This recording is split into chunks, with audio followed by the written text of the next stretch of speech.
Hello and welcome back to the Grand Prix World Series. My name is Topher Smith and today we are kicking off Season 5 of the Grand Prix World Series, heading into our fifth campaign of this highly competitive championship, and we cannot wait to get this one underway. Before we get proceedings going, let's take a quick look at how the Season 5 calendar is going to look. And today we are starting off with the Caribbean Grand Prix at the Aruba Motorsports Complex. Much like Sepang in last season's calendar, it is a track that was originally intended to be built on the Caribbean island of Aruba, but never completed. However, it has been completed for Grand Prix 2, and we are going to run it here today as the season opener. As for the rest of the calendar, we head to Campo Grande in Brazil for the second round before La Plata in Argentina and Indianapolis making its second appearance on the calendar in the United States of America. That is the end of the American leg of the season. We then head to Europe, starting off with the Rockingham Grand Prix in Great Britain before going to the Dijon-Bourgogne International Airport for round 6. Jerez in Spain will make its debut in the Grand Prix World Series for round 7 before going to Mugello in Italy and then Hockenheim in Germany. And it's worth noting that the Hockenheim race will be on the infield section this time around. Poznan in Poland will give the country its first race on the calendar. Then we head back to Brno in the Czech Republic, which hosted a race in Season 1. Pärnu in Estonia proved to be a success last season, so we are running it again in Season 5, before another Season 1 race returns at Marrakesh in Morocco. Kyalami in South Africa will host round 14, before we head off to Asia for New Delhi in India, Fuji in Japan, Sepang in Malaysia, and then finishing off the 18 rounds championship in Adelaide in Australia.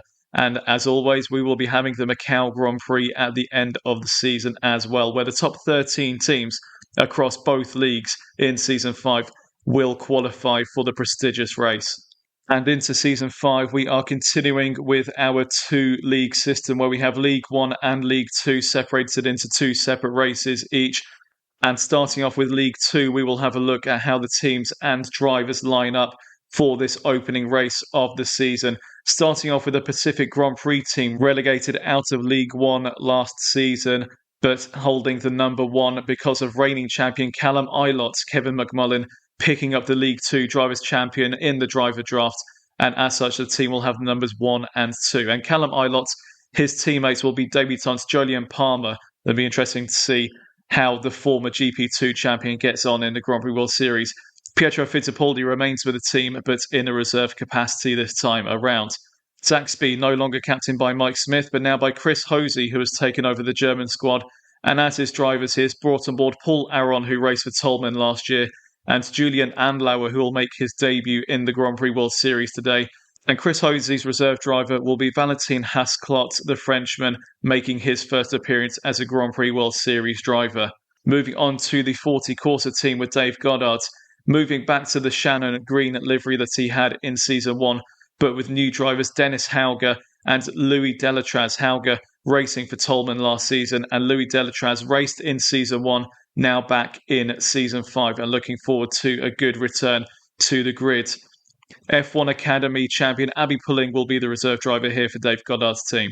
The Lola team, once again captained by Marcus Johansson, brings on board Marcus Ericsson, the former League 2 Drivers' Champion, and Jamie Chadwick makes a return to the team as well, with Renee Gracie, the Australian, making her debut in the Grand Prix World Series as the reserve driver at the Subaru-powered Lola team. And here's where the team entry gets interesting, as we have a new criteria allowance that manufacturers can be allowed onto the grid as long as they have never won a real-life Formula 1 race. The first of those manufacturers coming on board is the Lancia team, headed up by Chris Cavani, and Chris electing to pull out of the Leighton House team that he has won races and championships with and take on a new adventure with the Lancia outfit, and going for an all-rookie driver lineup as well in the form of Canadian Roman De Angelis, Chineseman Ye Yifei, and Dane Nicholas Nielsen. It'll be really interesting to see how this gets on with a new team and an all-new driver lineup. Heading over to another manufacturer entry, and this is an interesting one here because Sam Hall has elected to bring MotoGP team Ducati onto the Grand Prix World Series grid, and he has managed to retain both of his drivers from last season, Mitch Evans and Shane van Gisbergen. They will be looking for a much better season this time around, while Taylor Barnard joins the team as the reserve driver. He did one race for the Tolman team last season at the Phillip Island Grand Prix, and should he get an opportunity to race this season, he will be looking to score points and make an impression, not just on Sam Hall, but on the rest of the team managers as well. Heading over to Jaguar, headed up by Mike Smith this season, who has essentially stolen the Leighton House driver lineup from last season in the form of race winners Joseph Newgarden and Earl Bamber, those two fighting for the championship last season, and the team already proving to be an early season favourites for the League 2 title. Victor Martin moves over from Zaxby's to Jaguar to be the reserve driver for Mike Smith's team, but they will be powered by Toyota engines. Let's see whether that move will pay dividends for Mike Smith and the team. American team Chip Ganassi enters into the Grand Prix World Series with Phil Kinch at the helm. Carl Kirkwood, who did 6 races for Arrows last season, will spearhead the team alongside Jordan Taylor, who will make his debut in the Grand Prix World Series today. And Jordan's teammate Ricky will be the reserve driver there. This is looking to be a very strong team. We'll see how they get on in their debut race today. Next up, we have Toyota, who will be managed by Michael Gillespie, formerly of Tolman. Nick de Vries joins the team alongside Zhou Guanyu, who makes his debut in the Grand Prix World Series, having lost his real-life seat in Formula One. And Arvid Lindblad joins as the reserve driver for the Toyota team. Nick de Vries bringing race-winning experience to this team. How will that translate into a championship challenge in Season 5? Jake Sanson has departed the Surtees team and elected to bring into the Grand Prix World Series the Iron Dames team, going for an all-female driver lineup for this outfit. Jessica Hawkins, after an impressive season last time in the Surtees car, will be joined by Miki Koyama for her debut in the Grand Prix World Series, and Dorian Pan, the F1 Academy race winner, will be the reserve driver here. Porsche power for the Iron Dames, and how will they get on in the team's maiden season in the Grand Prix World Series? American car legend Ford enters the grid with Lewis Bassendale managing the team, and he has brought on board Zane Maloney, who did one race for Zaxby's last season, alongside Felipe Drugovich, who will make his debut today. And American racer Hailie Deegan, racing in NASCAR at the moment, will be the reserve driver. An all-rookie lineup here at the Ford team. This could be an interesting one to watch, especially with the Formula 2 champion Felipe Drugovich at the wheel.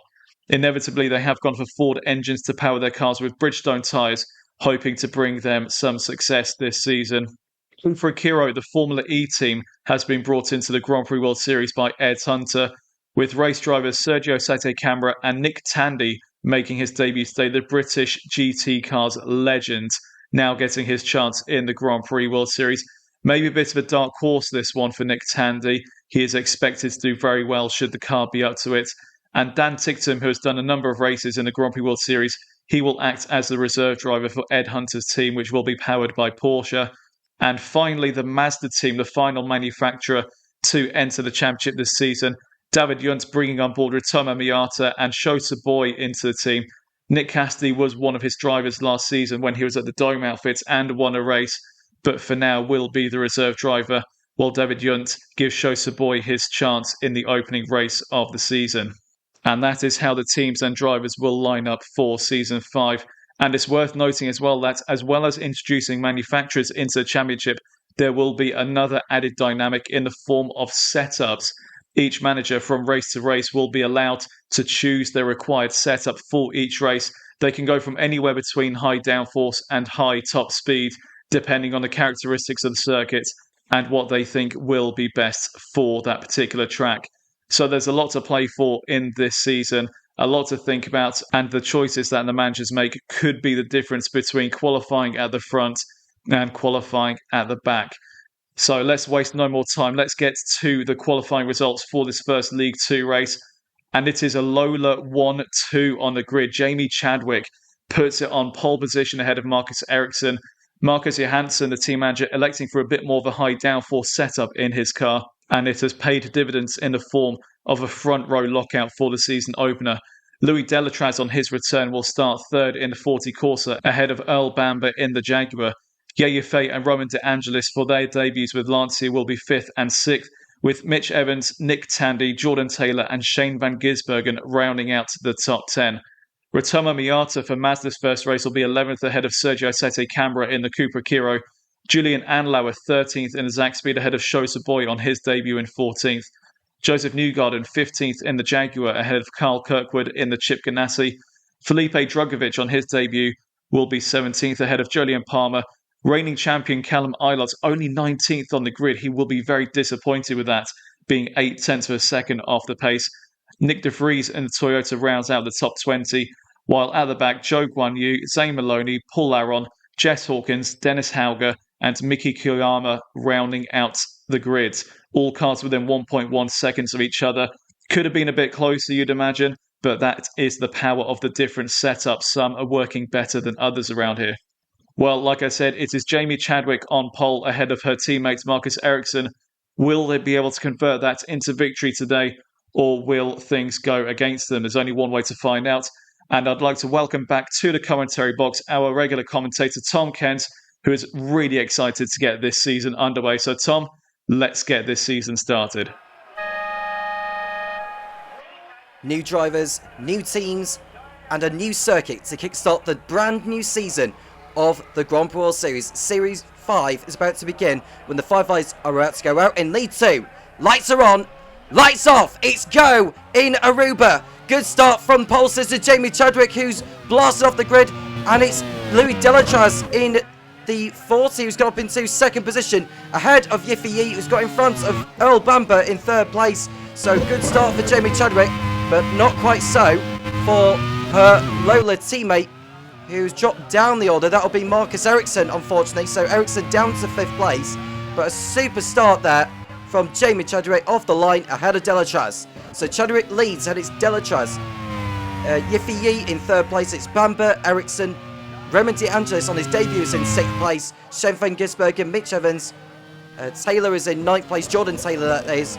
And Nick Tandy's just got through ahead of him into 9th position now. So Taylor is down to 10th. There is Shane van Gisbergen, who's got caught up in a tangle with someone. I think it was Roman De Angelis that he came together with. Down towards turn number... Just trying to find the turn number. It's turn number 5 he came together with. And it was De Angelis that he collided with there. So I wonder if he may pick up a penalty for that, will Shane van Gisbergen, because he gained a position by barging into him, but no further action is taken. So van Gisbergen survives that. And we go back to Chadwick, who's continuing to lead, but up a margin of 1 second before the first lap is out.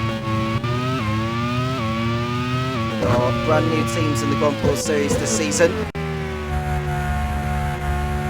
Begin with Lancia, in the hands of Chris Cavani.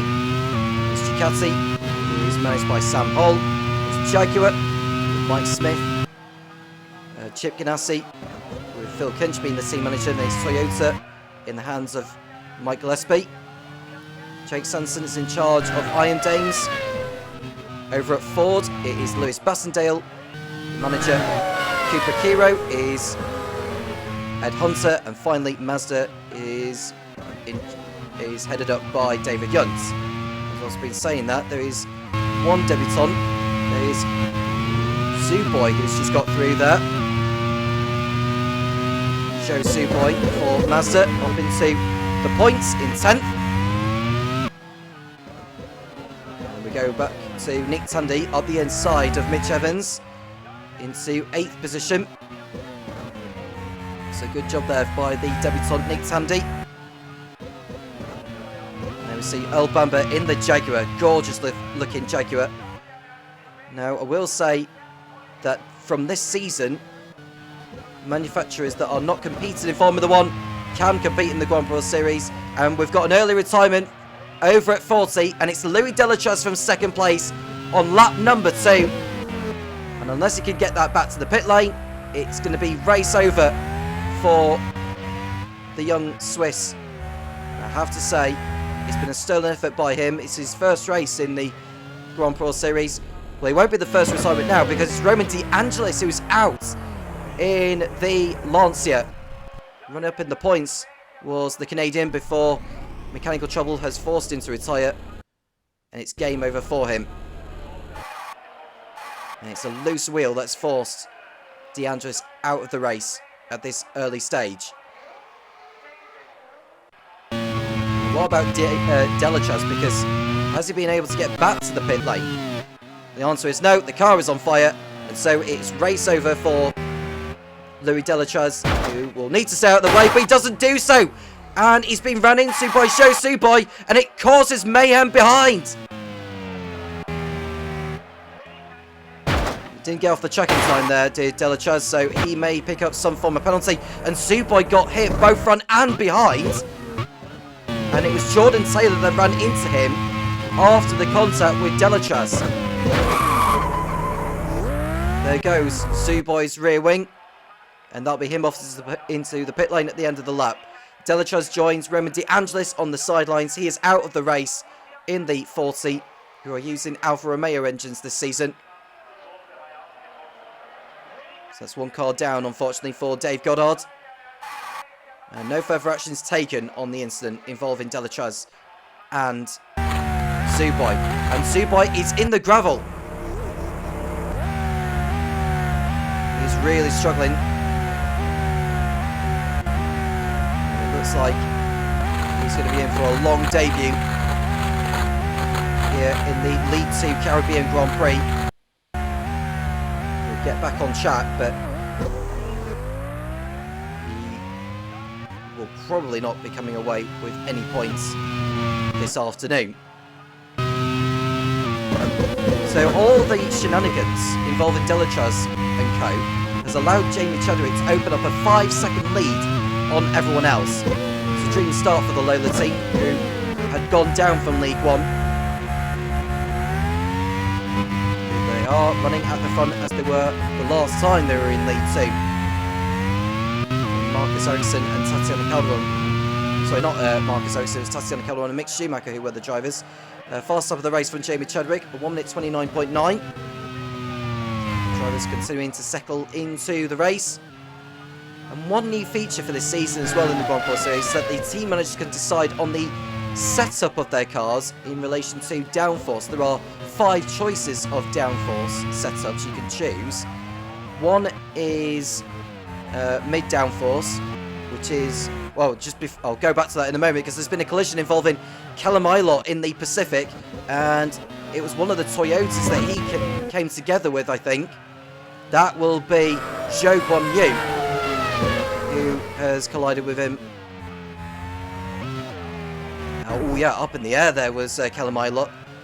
I don't think there was an awful lot Zhou Guanyu could have done about that. He's got through anyway. And one driver that came into the pits at the end of lap 1 was Felipe Drugovich. He got damage on the first lap and was forced into the pit lane. So not a good start there for the young Brazilian. His first Grand Prix Series race. There goes Joseph Newgarden up the inside of Julian Andlauer.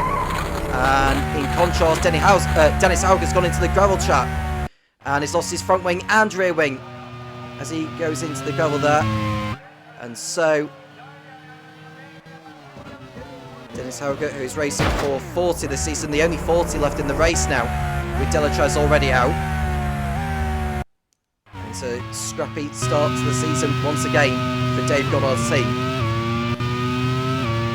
We're looking at Miki Koyama, who was a long way back from Hauger. In fact, she ran into Hauger, which forced Hauger off the track.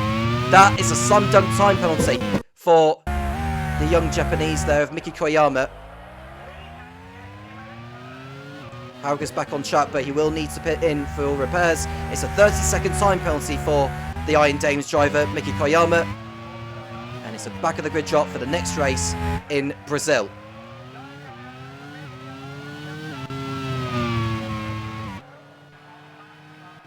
There is Jamie Chadwick posting another new fastest up of the race. Absolutely flying so far. Now, Chadwick competed in the Grand Prix Series last season for Ed Hunter's Real team. But she didn't get that far into the season before she was dropped ultimately. She only did a total of 5 races. Don't think she picked up a point either. Jordan Taylor comes into the pits for repairs. So plenty of drivers needed to pit in prematurely. Dennis Hauger is as well.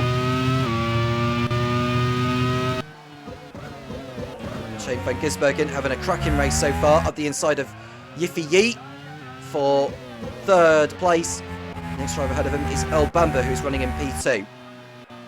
And Kyle Kirkwood, who struggled last season in the Arrows, is out of the race in the Chip Ganassi. There's electrical problems sidelining the young American.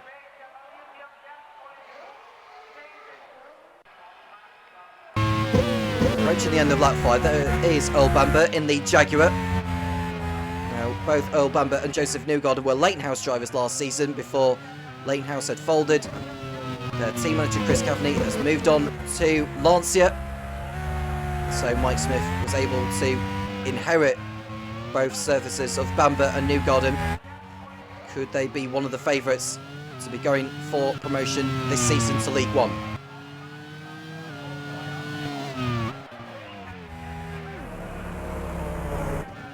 There is Van Gisbergen. Looks like he ran a little too deep into turn 2, but got away with it.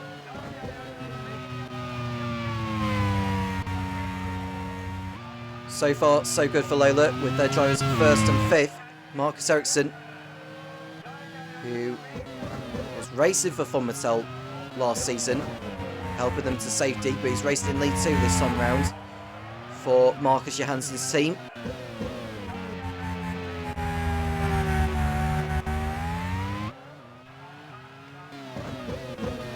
There goes Chadwick, who almost looked like she was going to go off there, but I think due to the nature of the corner, she was able to get through there safe and sound, but she knows her way around this course already like she owns it.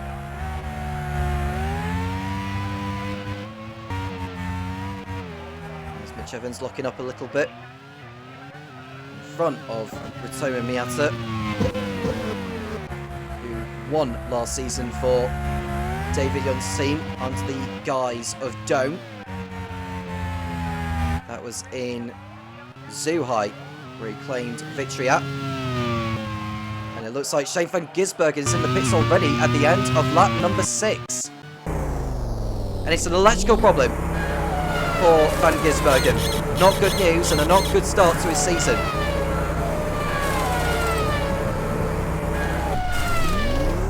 He's out on his way.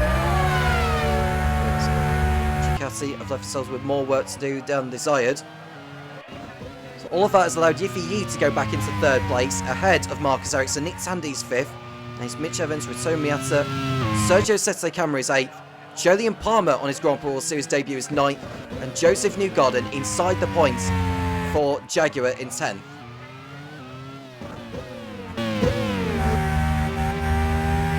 Right on board with Nick Tandy, showing real promise so far.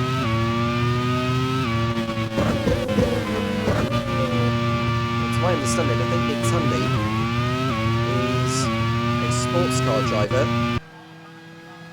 I'm sure I've seen him around racing in Porsches once upon a time.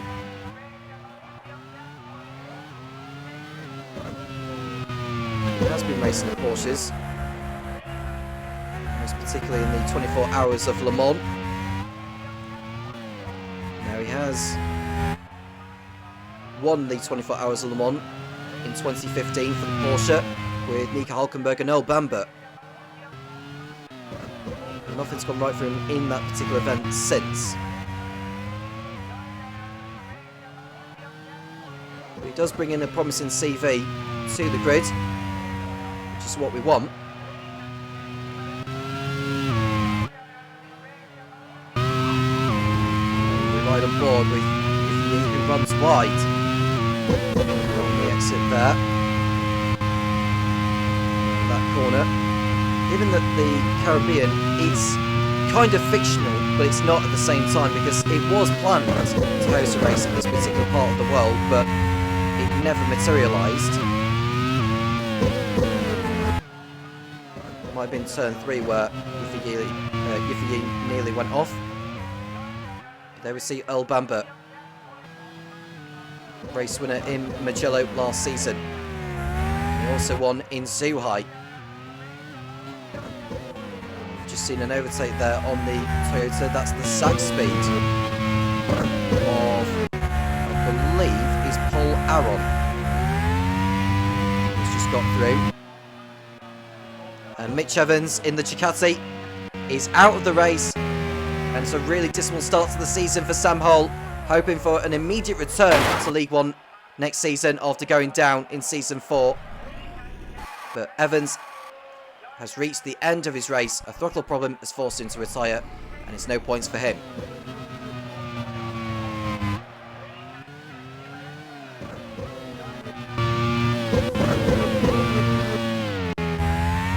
There we see an overtake from Marcus Ericsson on Yiffy Yi for third place. We're going to see a replay on how he managed to do that. It was over at turn 2 that Ericsson got the job done. It's a superb overtake from the Swede. Brilliant, brilliant stuff. I wonder if Nick Tandy's going to get by rather swiftly. We'll find out in a moment. There we see Bamber doing a solid job so far in Jaguar's first race in this championship. There goes Nick Tandy. Does he get through? Nearly contact with Yi, but surviving for now. And Joseph Newgarden locking up also ahead of Julian Andlauer. Chadwick's lead is 9 seconds over Earl Bamber. Only once has a female driver won in the Grand Prix Series. Tatiana Cardamon was the first driver to do so in the League 2 Yongam Grand Prix in Season 3.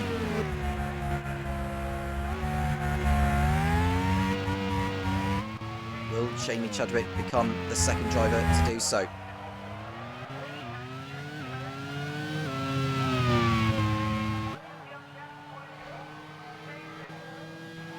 Now, Chadwick's best ever result in the Grand Prix Series has been 15th in Buenos Aires. That was in Season 4 for Real.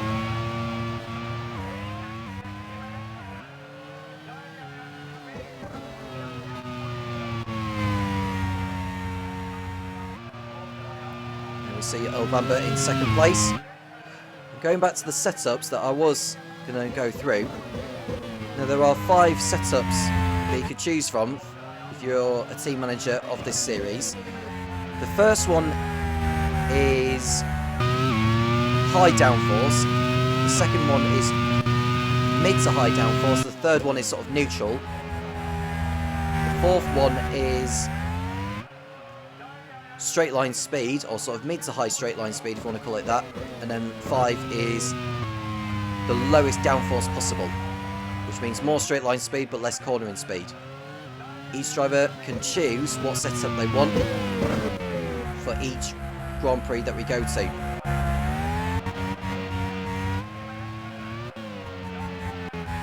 10 laps completed. Chadwick absolutely on form from race 1. Will it remain that way at the checker flag?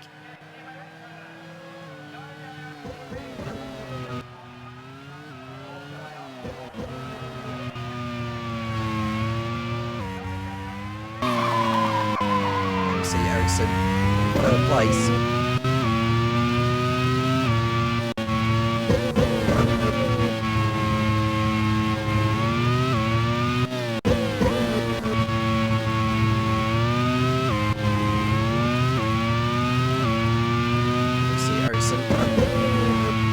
Race for Lola.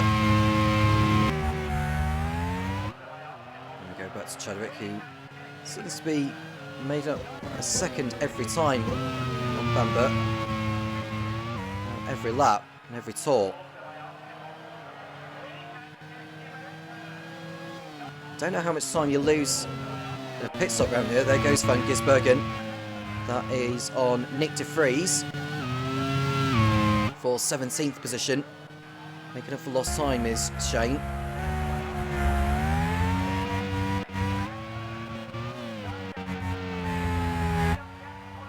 Going back to Chadwick,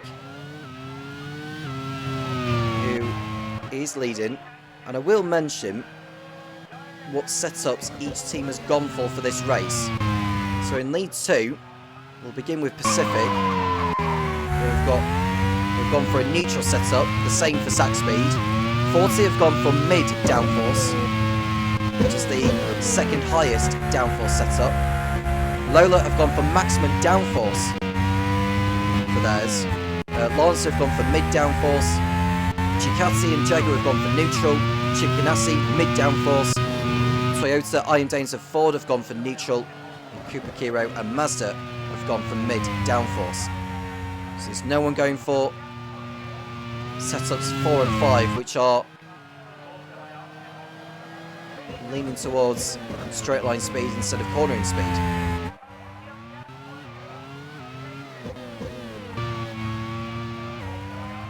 Here's Koyama in 14th place. She does have that 30-second time penalty for the collision she caused with Dennis Hauger. Behind Koyama is her teammate Jess Hawkins.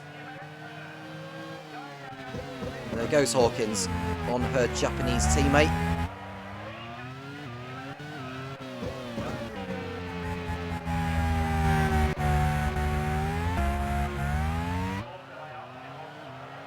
We've had 4 retirements so far in this race. Mitch Evans, Kyle Kirkwood, Louis Delatrez and Roman DeAngelis are the drivers out of the race already.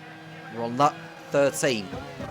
A quarter of the way through this first race of Season 5 in the Grand Prix Series. Filipe Dragovic running in 19th position in the Ford. Into the eyes of Lewis Bassendale.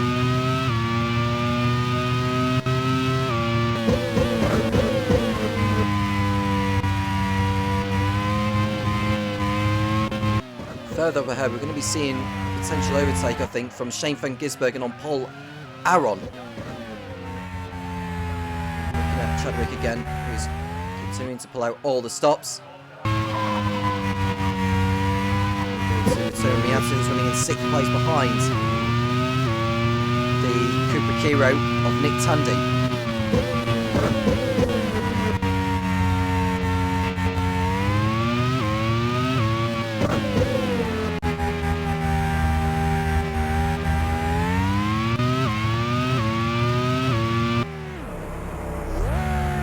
Garden further behind has got Julian Andlauer for company as they both make their way through.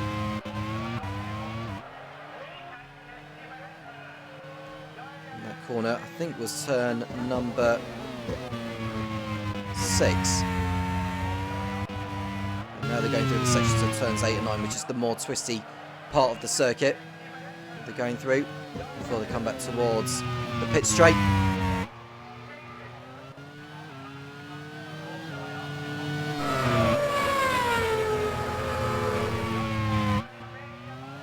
Albamba in 2nd place behind Chadwick, who continues to lead. So Chadwick in the lead and Ericsson 3rd. That's a great start so far for team manager Marcus Johansson. Tatiana Calderon took 3 victories in Season 3 for the team. Mick Schumacher got, I think he took 2 as well, but we just saw an overtake on the Iron Danes. I think that must be Shane van Gisbergen on Miki Koyama. Yiffy Yi locking up ahead of Nick Tandy.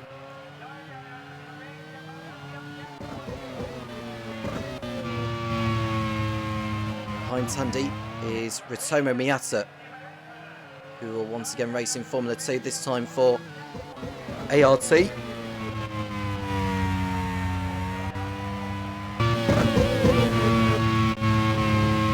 Chadwick going through turn number 1.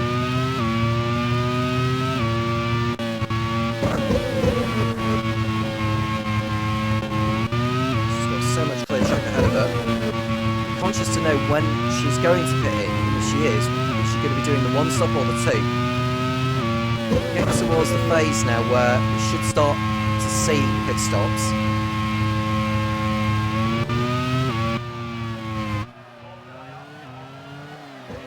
Ericsson on his own in third place, over 5 seconds clear of Yiffy Yi,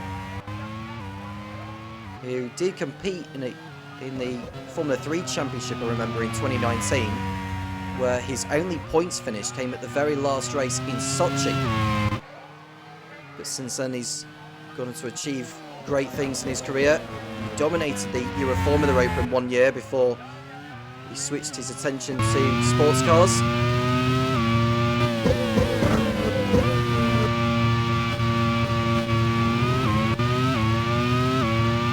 He's a promising talent, no doubt about that. He's part of the AF Corsa squad in hypercar, in the hypercar class anyway. They finished second in the 2025 World Endurance Championship season opener in the 1,812 kilometres of Qatar in Losail.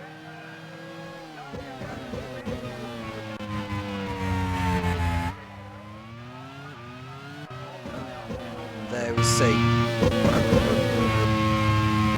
Shane van Gisbergen behind Koyama, but it's a retirement, unfortunately, for Zhou Guanyu in his first race in the Grand Prix Series for Toyota. He's only got as far as lap 15. He becomes retirement number 5, so he pulls off just in front of the exact speed of Paul Aron. So he goes no further, so not the best start for Toyota. They've still got Nick de Vries in the race, albeit he's outside the top 15 right now. Bamba, meanwhile, just not really catching Chadwick right now. He's focused on just trying to get to the end of the first race, get some points on the board, something that had eluded him in the run-in to Season 4 with Leightonhouse. Most infamously, his coming together with Joseph Newgarden in the season finale, at the season finale in Phillip Island, where it was the penultimate lap, Newgarden caught fire, and Bamba just didn't read into it in time and just collided into the sister car, and both of them were out of the spot, and that ultimately cost Leightonhouse the team's championship.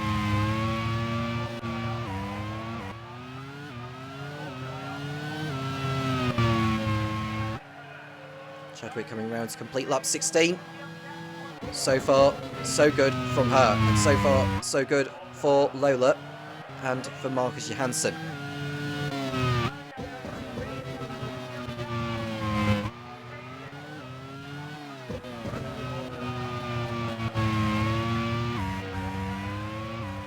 Shane van Gisbergen is up to 14th position now. He's got Jess Hawkins next to get through, and then it's Zane Maloney.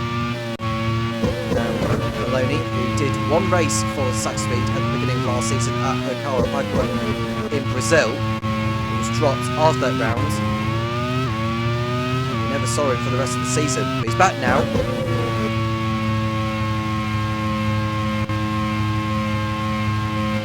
He's racing for the 14. He's doing a fine job so far. There's a long way to go.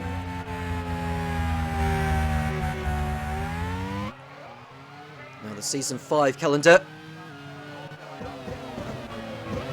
As far as we know, just looking at the calendar, as Dennis Hauger comes into the pits for the second time, that'll be for a scheduled stop.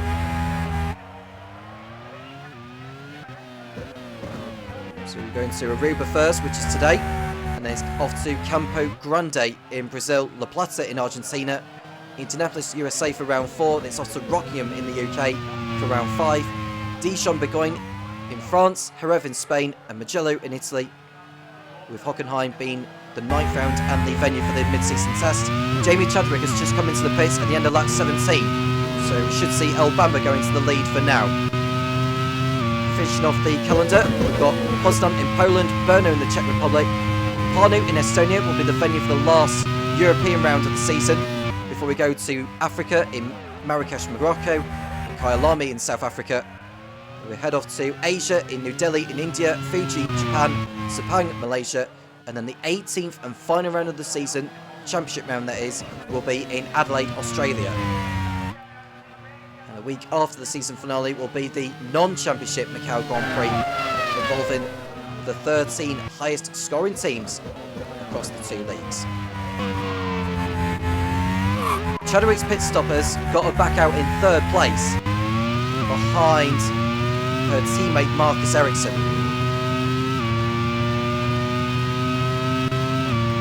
Now, will the likes of Bamba and Ericsson do the one stop? Well, I can tell you that Zuboy has come into the pits in the Mazda.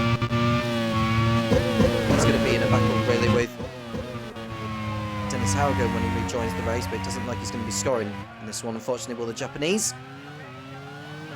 It looks like Chadwick has lost around something like 24-25 seconds, which is not bad actually for a circuit like this. So strategy is going to play a key role in who wins this race today. I would imagine it's going to be the same for the League One race later, so do not go anywhere after this race has concluded. Chadwick might be able to cement her fastest lap point by going for a fastest lap now on this lap. Ritoru Miyata in the Mazda has come in. He's hopeful of a points finish.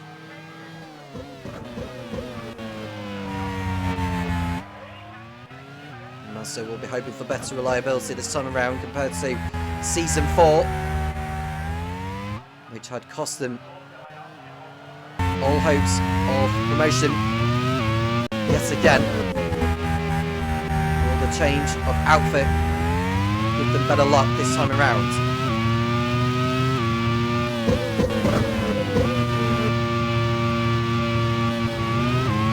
Chadwick will be coming up behind Ericsson in a lap or so time. There goes Shane van Gisbergen on Zane Maloney, and first lap out of the pits. Miyata has gone for a spin and the front wing is damaged.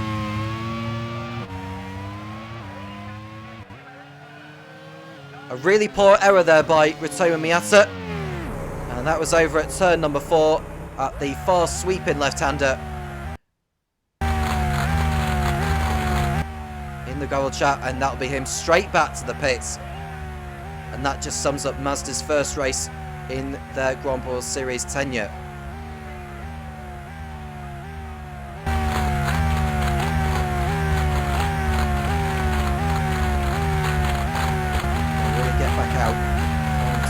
Will do. Old Bamba comes in from the race lead. Ericsson in also. But what a messy race it has been for Mazda. Chadwick does post a new fastest up of the race. 129.8.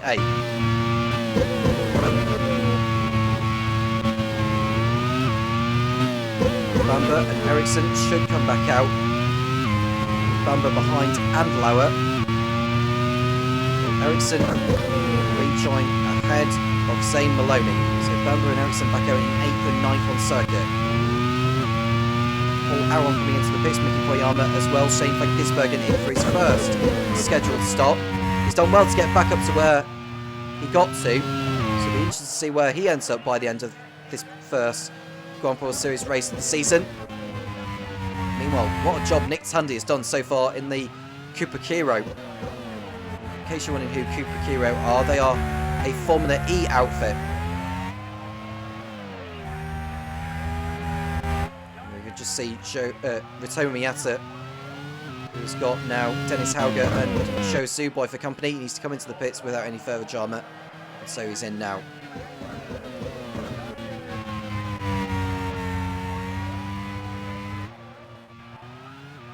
Five drivers out of the race so far.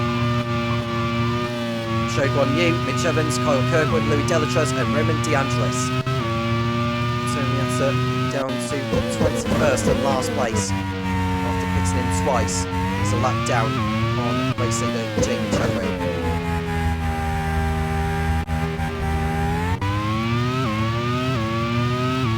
So those who haven't already stopped yet, I would imagine now they're going to be doing the one stop. Well, I say that Joseph Newgarden, Jolien Palmer and Julian Andlauer have all come into the pits, as does Jess Hawkins in the Iron Dames.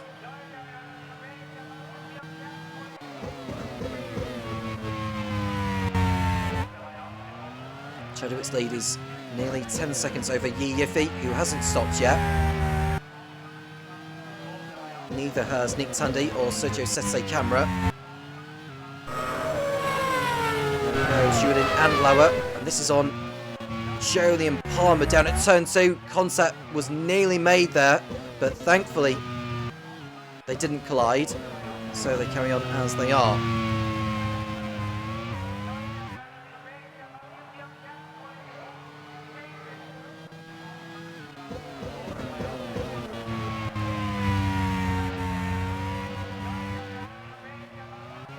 There is the Cooper Kiro of Nick Tandy in 3rd position.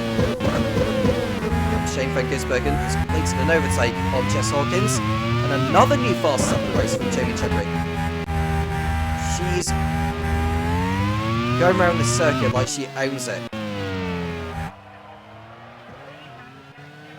Perhaps a corner of this racetrack should be named after her. If she was to come away with victory here today, which would be magnificent for the Grand Prix Series.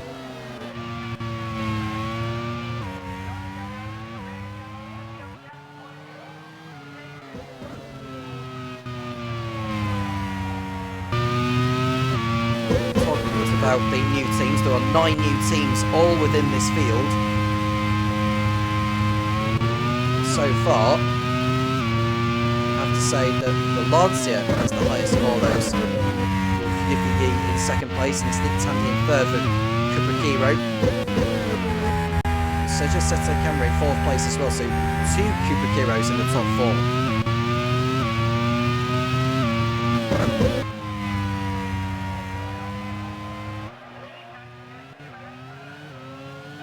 What a sensational drive so far it has been for Jamie Chadwick.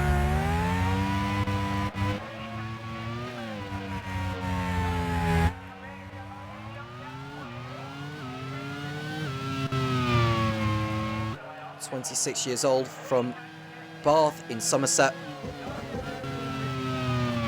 Should be competing in the European Le Mans Series, which will also involve her being involved in the 24 Hours of Le Mans in 2025. She'll be racing in the LMP2 class. I have to say, I'm very, very much looking forward to see how she gets on there. She's also a test driver for the Jaguar TCS racing team in Formula E. She was involved in the rookie test or rookie practice session not too long ago in Jeddah.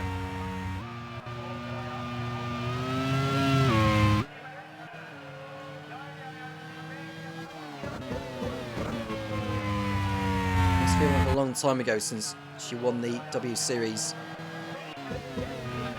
2022 for the 3rd campaign in a row.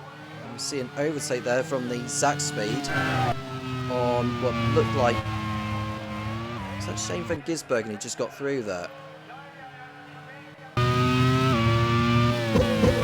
That must be Paul Aron getting through. Well, there's only one Ducati left in the race, and that's Shane Van Gisbergen, so he might be him being overtaken, but he's got through Felipe Drugovich now. That's Van Gisbergen.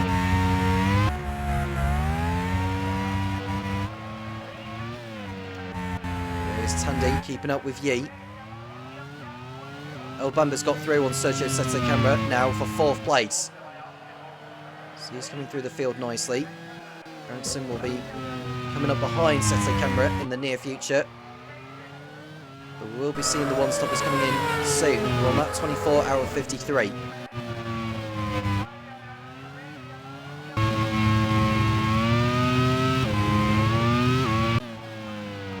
Chinese driver Yiffy Yi. Zhou Zuboi at the back in 18th position. Rito Miyato is further behind in 21st. Unlikely that they will be coming away with any points this afternoon.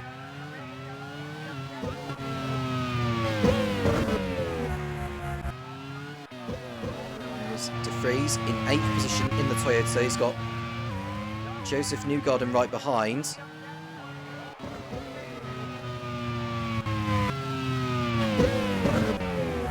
Chadwick through.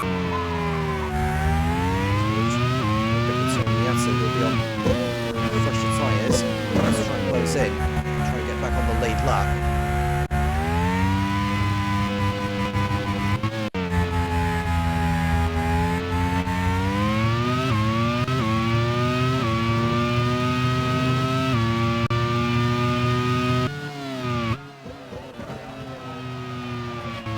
See Chadwick in the lead now, 16 seconds clear over Yiffy.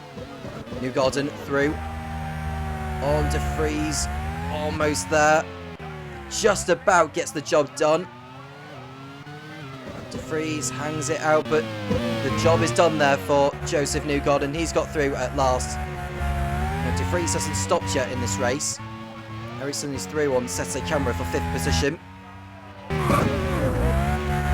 Allen running wide in the twisty section, the last sector of the course. He's in 15th position behind Felipe Drogovic.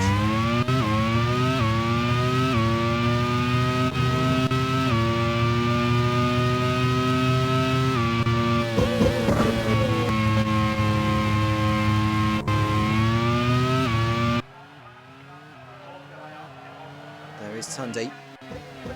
A smooth race so far on his debut.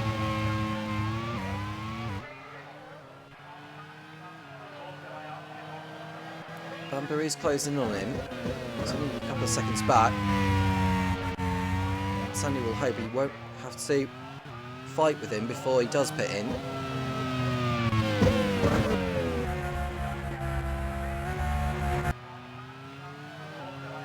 Now Chadwick, absolutely on fire. Just continuing to dominate proceedings.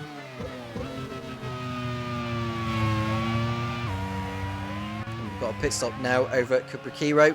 Tandy in from 3rd place. Are we seeing anyone else ducking in? Should rejoin in 7th place behind Shane Maloney. And he's going to have some clear track ahead of him as well. Although, actually, Maloney is in the pits. As we see Sete Camera go wide. Now, has he damaged the car by going wide there? I hope he hasn't, but if he has, that's a terrible shame for Ed Hunter's team, who look to be on course for their best ever result in their first race and Ed Hunter's best ever result in the Grand Prix Series. And he just about gets back on the circuit without any damage for the Brazilian. Tandy rejoins in 6th place. And he'll go to the end. Maloney come back out into the race in 15th position. We've just seen an overtake from Jolyon Palmer on Nick De Vries for 8th position. He's got through, no problem.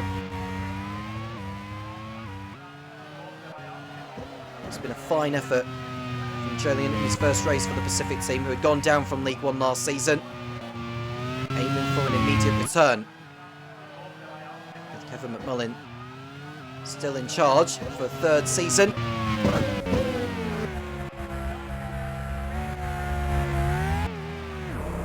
There's Andlower ahead of Ilott. And Calamola is the League 2 Drivers' Champion, so he has a chance to retain that this time around, but it's going to be quite tough for him, looking at all the competition he's going to be facing.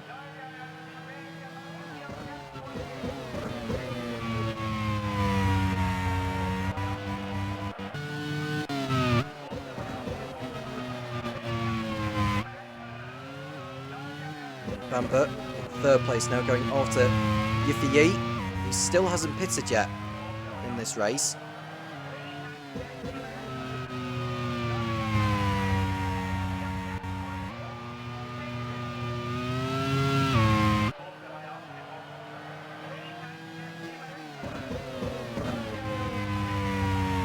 Drogovic is in from 14th position, behind in 13th, because Aaron was behind him before he came in.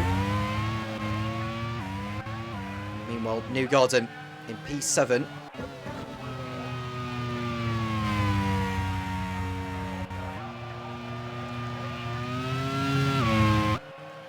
Sete Camera has yet to stop, as is Yiffy. At least 25 seconds, I would say, for a pit stop here.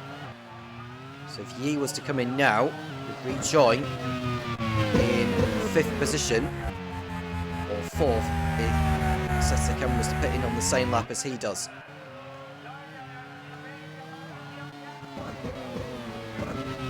Nick de Vries, meanwhile, still in the points. He hasn't stopped yet. He has remained out there.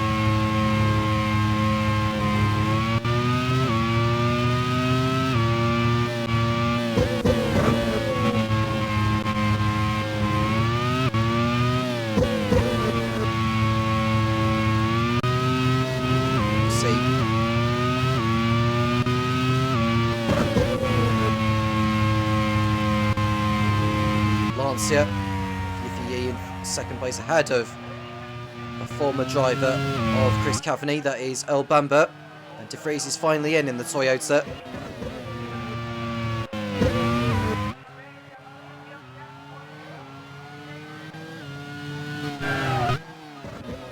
Van Gisbergen goes through on Ilott now into the points. It's been a superb recovery drive from Van Gisbergen.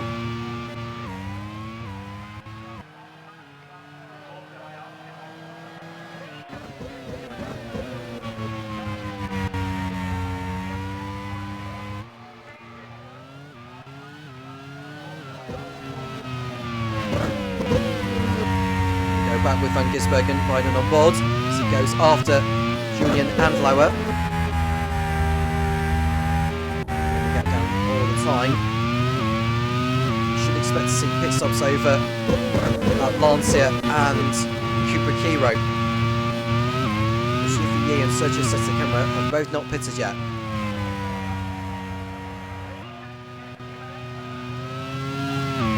Well, Seta Camera is in now for his only stop. Seta Camera's best result in the Grand Prix Series has been 6th, which he had achieved on 4 occasions, I believe, in Season 3, when he was a Pacific driver. He joins behind the current Pacific driver, Jolyon Palmer, now.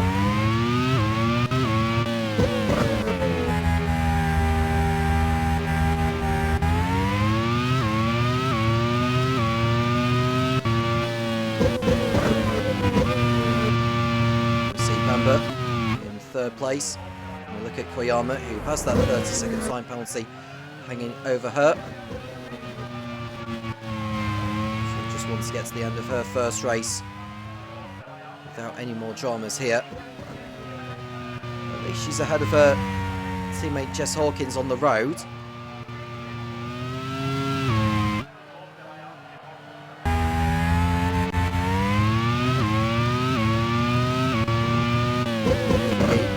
In from 2nd place. He had 5 laps of fuel to spare, believe it or not. So he could have gone even further if he wanted to. This pit stop should get him out in 4th position ahead of Nick Tandy.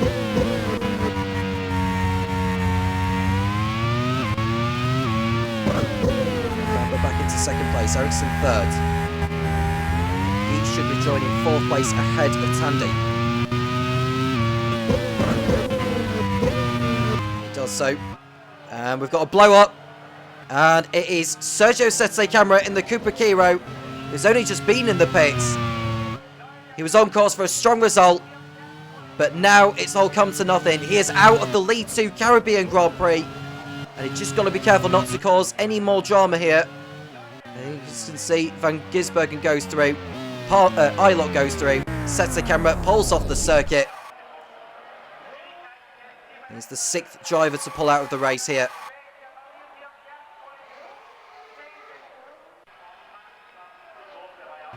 That's 1 driver down for Ed Hunter.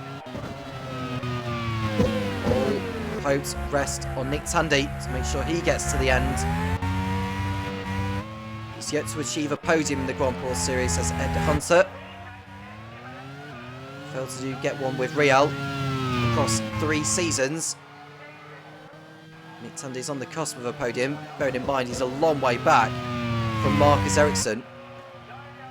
He's just under 24 seconds behind.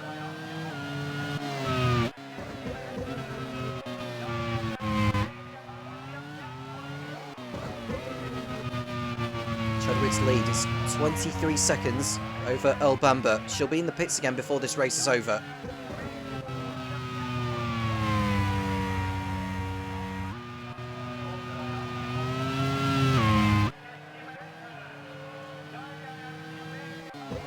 Ericsson feels that second place is still in the offing. Here we see Chadwick. He'll be coming up to back markers very shortly.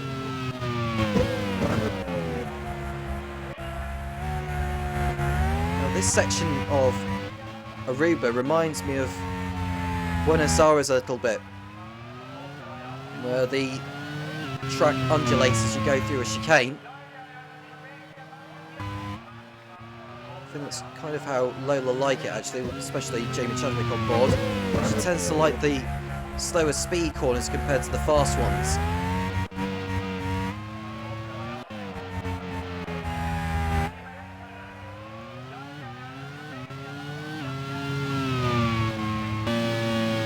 And bad news for Kevin McMullen. Jolyon Palmer's Pacific is about to come to a halt here.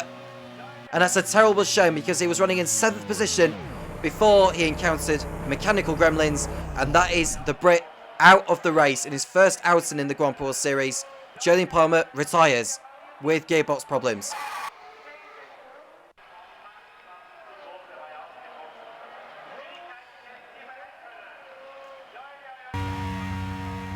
So he's the next to go. Just one Pacific left in the race now. That is Callum Eilert, who's running in 9th place behind Shane van Gisbergen, who's continuing his storm through the field. I think with the way things are going, he could potentially get 4th position. He could really get 4th by the end of this.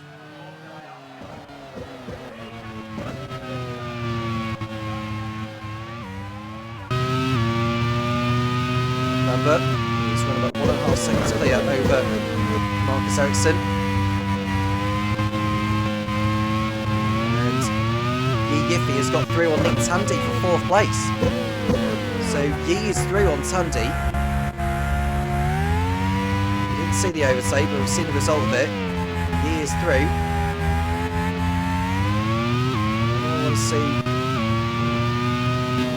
Tandy is behind him actually, so he's staying in touch, so it's a genuine overtake.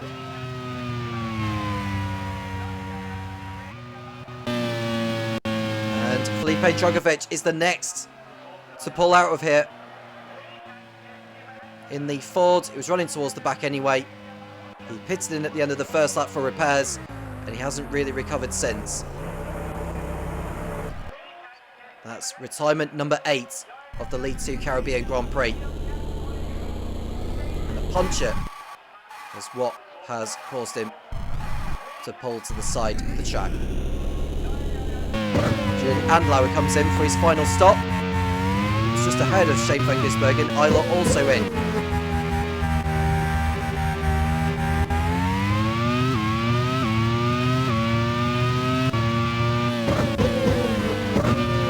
Chadwick will come round to lap them in a moment. So that Andlau is out of the pits now. He's in 12th place. Eilert rejoins in 14th in front of Jess Hawkins. And we've got pit lane activity over at Lola as race leader Jamie Chadwick comes in. Will she stay in front of Earl Bamber?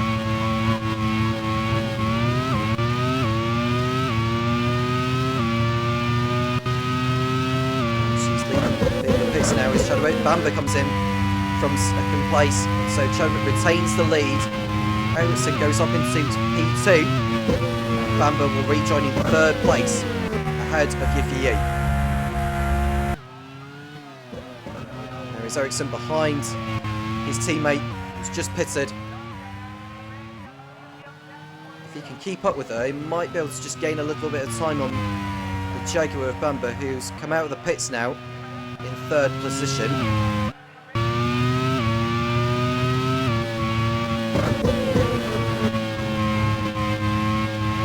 On the board with Yiffy Yi, who's behind Bamber. Paul Aron comes in the Zach speed. rejoin. Does he rejoin in 10th position ahead of Suboy? No, he doesn't. I don't think he's going to rejoin ahead of Van Lauer, De Vries, or either. So rejoins in 14th ahead of Jess Hawkins.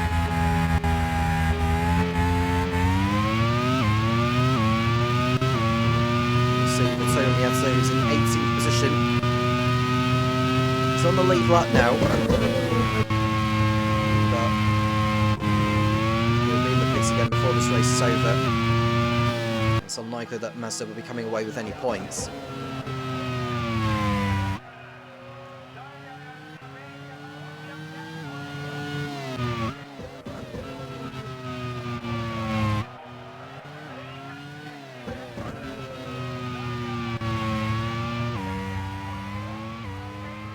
Chadwick, followed by Ericsson.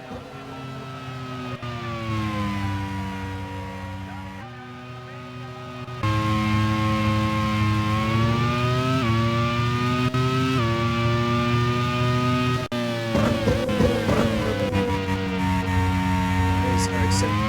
P2.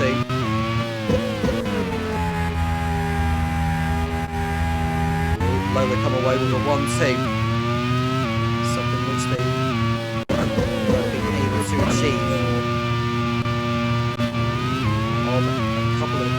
In season 3, they were able to do so in Hockenheim and in Panonia. And Joe Suboy has come in, will fall out of the top 15. Jess Hawkins also in for her final stop. Now Miki Koyama, who's running in 9th position, I think she's due the pits again before this race is over, but if she doesn't pit in again, you'll see Hawkins come out of the pits, with Tomo Miyata going through on his teammate Joe Suboy for 16th position.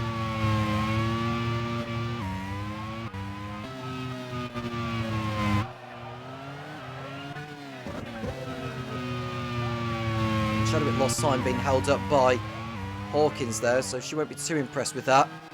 Hawkins will have to adhere to the blue flags.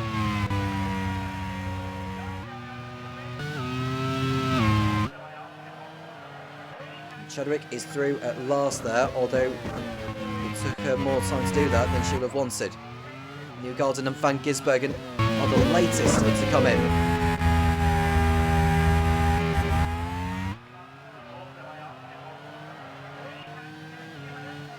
Hawkins is going to hold up Ericsson in a moment. Koyama comes in for her last stop, which will allow Lauer to go through into 8th position. Van Gisbergen will rejoin ahead of Nick De Vries in 9th. So Ducati are good for a couple of points, although Nick De Vries thinks he can get through on Van Gisbergen, which he doesn't do so. Koyama rejoins in 14th. Hauger comes in for his last trip to the pits.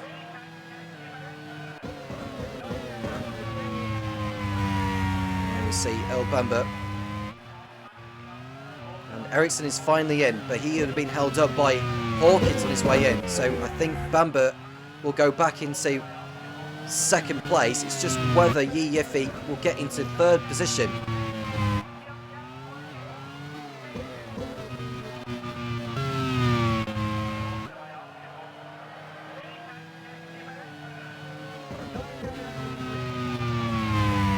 See Ericsson back out of the pits now in 3rd position behind Bamba, just ahead of Yiffy Yi. Lola on course for 2 cars on the podium. Hawkins through on Hauger for 16th. She's only just been in the pits as Hawkins, to be fair. Same with Hauger.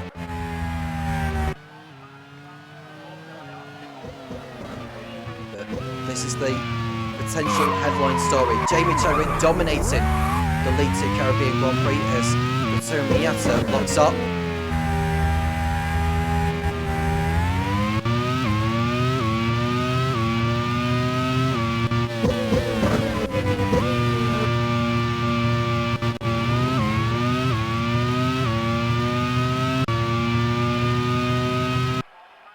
And we've got a car off. Joseph Newgarden is out in the Jaguar, and it's a loose right rear tyre that's forced him off the circuit.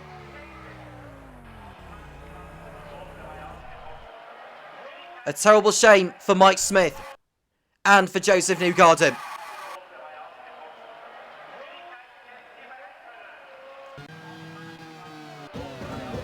We see Marcus Ericsson trying to get back in play with Earl Bamber. Shane van Gisbergen goes into 8th position now. Zane Maloney up to 6th. Of course, to get his best ever result. This is only his second Grand Prix Series race, remember, for Zane Maloney. Ford look like they're going to be getting some good points out of this.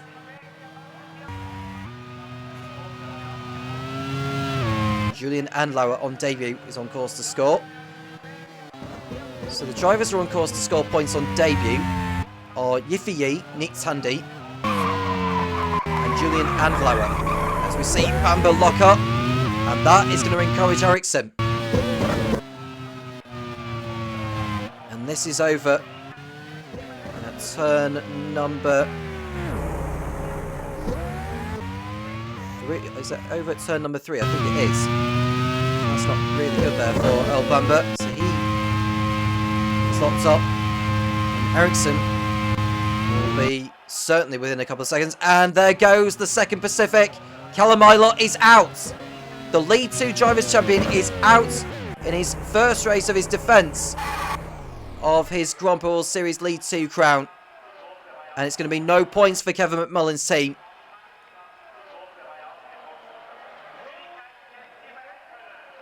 Ilott becomes the 10th driver to pull out of this. And it's a gearbox failure for him. Similar to what Jolyon Palmer, his teammate, had pulled out with earlier, not too long ago.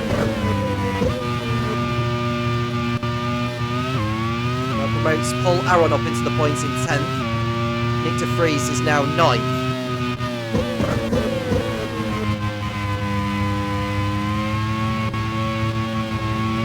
So Toyota look good for points. As are Sack Speed. Got both cars in the points with Julian Andlauer up there in 7th place. There goes Paul Aron on Nick de Vries for 9th.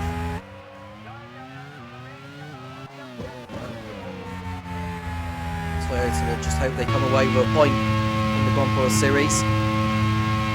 Just as they did in their debut Formula 1 outing in Australia all the way back in 2002, where Mika Salo had that spin when he was chasing down Mark Webber.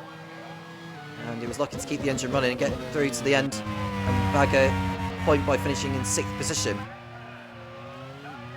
Nick de Vries is in 10th place right now, hoping he can stay there and hold on to that point.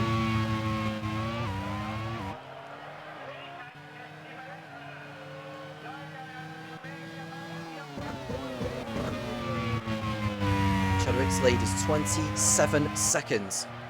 If she had pitted now, should still be in the lead. Van Gisbergen looking to close in on Andlauer for P7.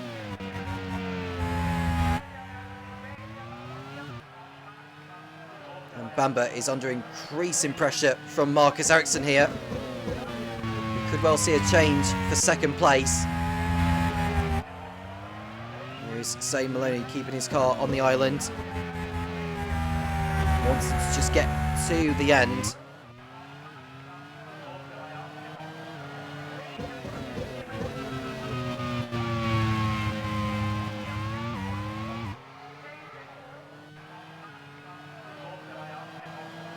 Let us know who you think will go up to League 1 next season. The top 3 teams at the end of the League 2 campaign will go up to League 1 for Season 6.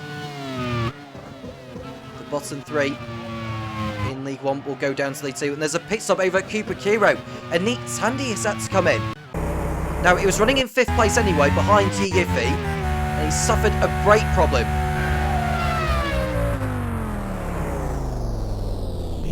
Is he far enough to retain 5th place ahead of Zane Maloney? We'll find out in a moment. Should be a relatively quick pit stop here. He's out on his way.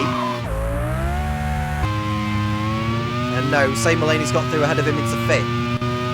So Tandy will have to go like clockwork here if he is to get back there. He's just ahead of Julian Andlauer. Although Andlauer is thinking about going through here. And he does go through, does he? No, Nick Tandy's able to hold him off this time around. So only 1 position lost there for Nick Tandy. In any other Grand Prix World Series race, he'd have lost a ton.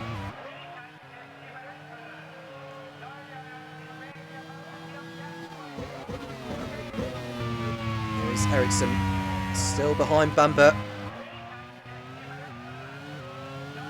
If Nick Tandy can get on with it, he might be able to snatch a championship point for the fast lap away from Jamie Chadwick.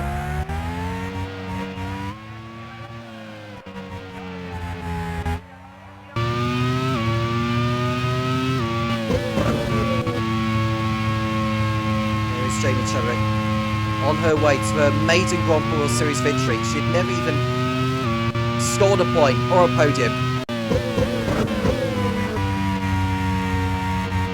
First pole bagged her first championship point, and she's about to get a point for the fast lap and the 25 for the race win. It may even get better for Lola in a moment because Ericsson is tucked up behind Earl Bamber. Are we going to be seeing a change for second place here? Ericsson will want to go at the inside here, pulls out the slipstream, does he? No, he doesn't. Holds back again, does the Swede. Freeze just ahead of Jordan Taylor. Chip Ganassi will be hoping to pick up a point out of this.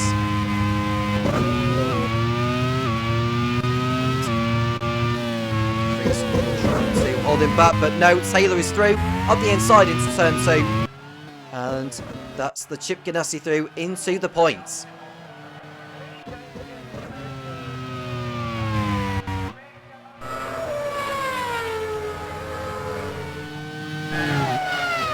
Sweet overtake there, Sam Dung, and Taylor is through no problem.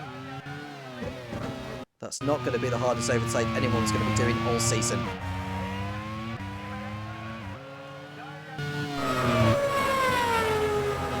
Go back to Chadwick, who's like the entire field up to 13th. Show Sue Boy.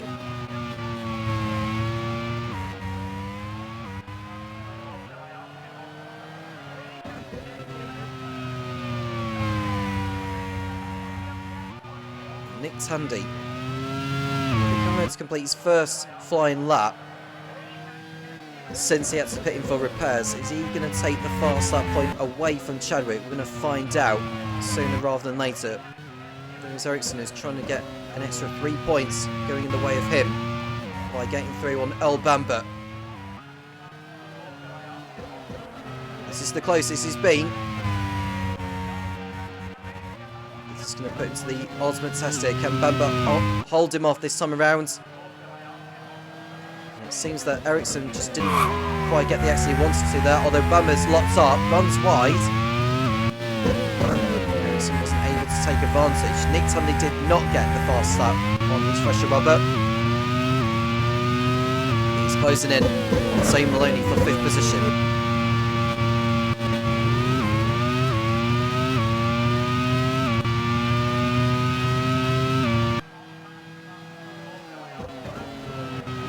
To the race leader, and a problem over at 40. Sorry, not 40. It's over at Lancia. Yi Yufi out of the race, and it's going to be no points on the board in Lancia's first race in the Grand Prix Series. Back to the drawing board for team manager Chris Cavaney.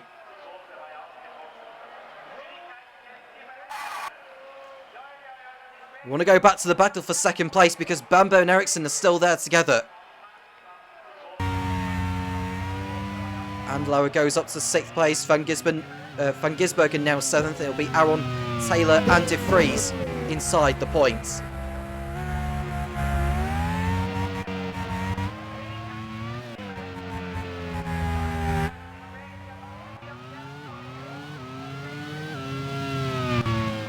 The 11th driver to retire.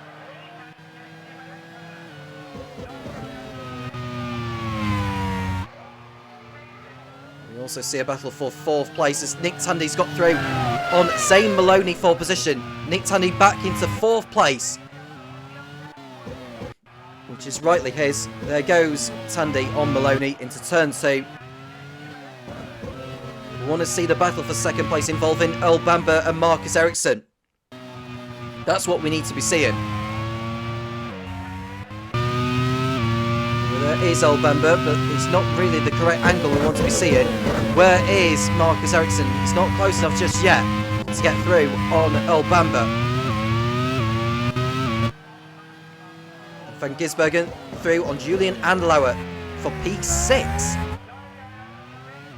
If there's one driver that will get driver of the day, it will most certainly be within the conversation, Shane Van Gisbergen, because he's driven a beautiful race since he had to come in for repairs.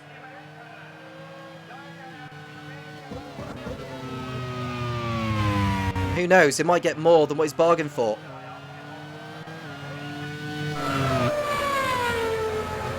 Lap 44, 10 to go here in Aruba. Here's Dennis Hauger in the 40. He's behind Jess Hawkins for position. Tomo Miyata was a long way back from these two, so we don't expect him to be involved in this any time before this race is over.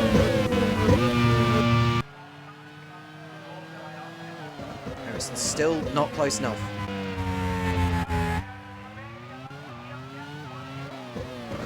Van Gisbergen is less than 3 seconds off Zane Maloney.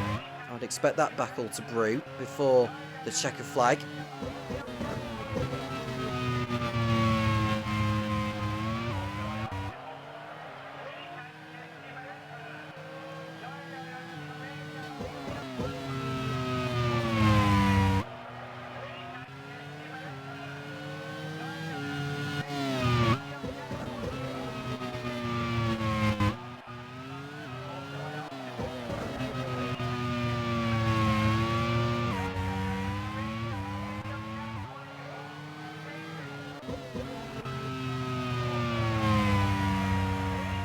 Fine race it's been for Lola. After the disappointment in League One, we've seen them head back down the first time of asking.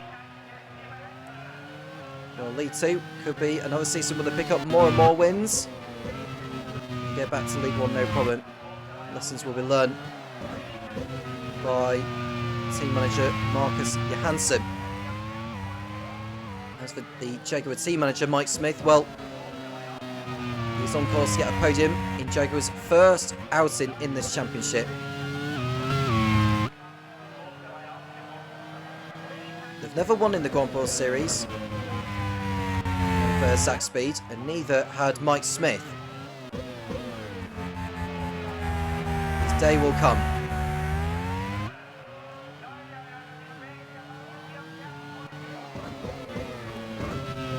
.31 seconds is the margin between Chadwick and Bamber now.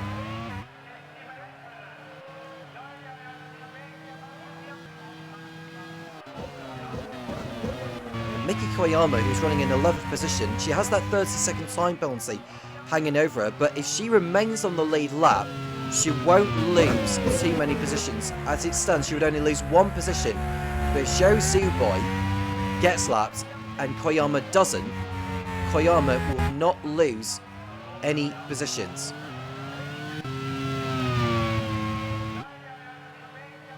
Well, there is Zuboy just ahead of Chadwick.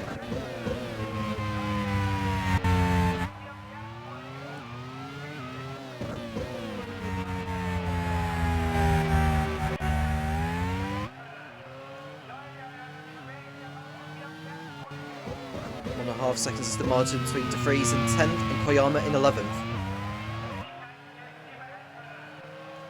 So Lola will be getting 42 championship points. I'll go back to that in a moment because Ericsson is still there with Bamber. No way through. Yeah. So Lola on course to get 42 points. Jaguar are on course for 18. Cooper Kiro are on course for 12. Ford are going to get 10. Ducati 8. Zach Speed have got both cars in the points of Andlau and Aron, so they'll get 10 as well. Jordan Taylor in the Chip Ganassi is 9th. On course for 2 points. And the last point going in the way for Toyota, courtesy of Nick de Vries. It's still all over the back of Bamber, as it has been since the pit stops.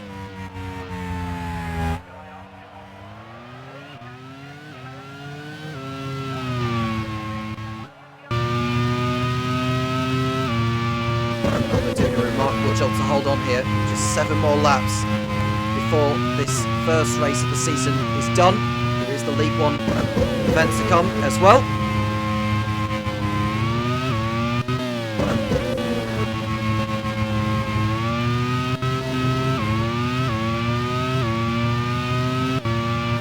All over the back of Bamber through turn number 4.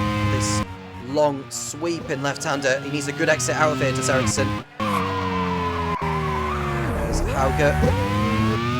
He's a little too deep, but he's able to hold on. 14th. The only driver behind him is Topher Miata. Don't know how far he is behind Hauger. There's Miata. Not that it really matters too much. Boy is all over the back of Koyama now for position. And Jamie Chadwick, we're coming up to lap those two in a moment. Ericsson going a little too deep there.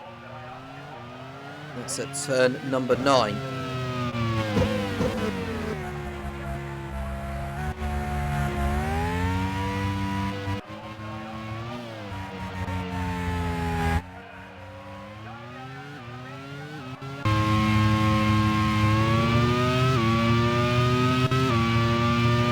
Chadwick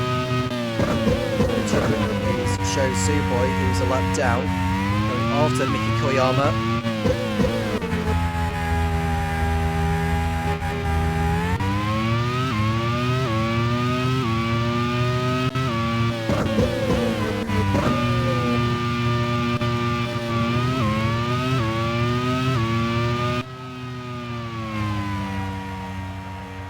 There is Ericsson in P3.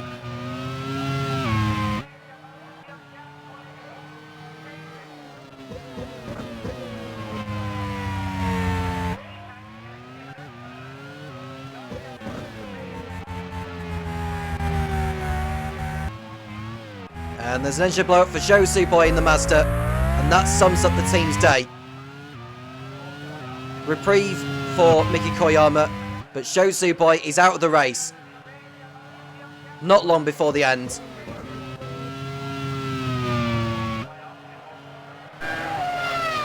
He's completed enough laps to be classified as a finisher, which will be important for Mazda and for team manager David Young, which will count towards prize money for the budget when the upgrade window opens after the 3rd race in La Plata, Argentina. But as for here, he is not going to be coming away with any points. Sho Suboy retiring before the end.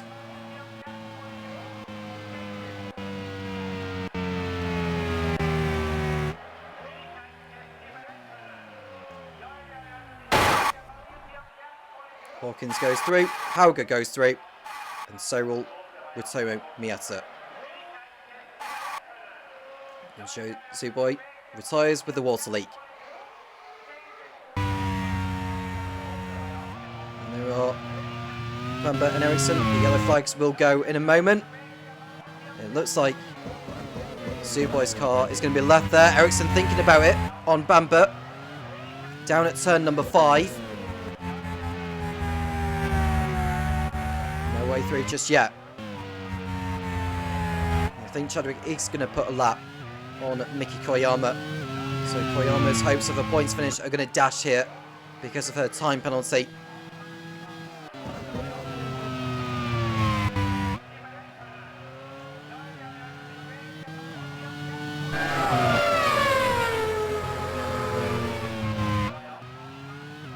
Koyama gets out of the way of Chadwick. De Vries, meanwhile, almost runs wide, and we've got an overtake for 5th position. Shane van Gisbergen is through on Zane Maloney. We're going to see a replay of Van Gisbergen's overtake down towards turn number 5.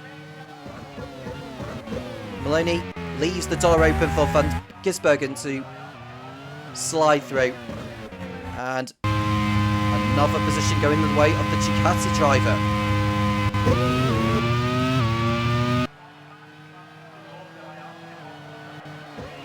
Bamber still in front of Ericsson.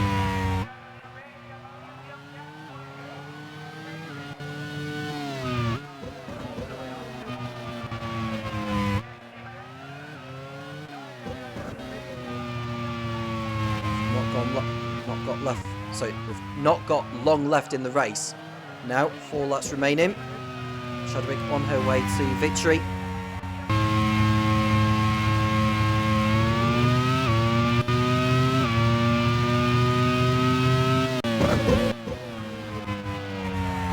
Bamber holding on for Jaguar's first podium in their first race. GWS.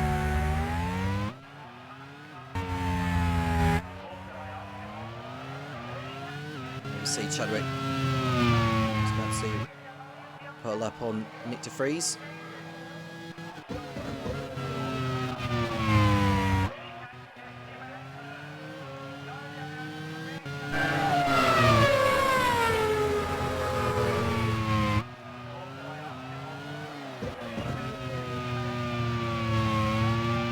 So we see de Vries is about to be laps now by Chadwick. Go back to Bamber, now the last turn in front of Marcus Ericsson.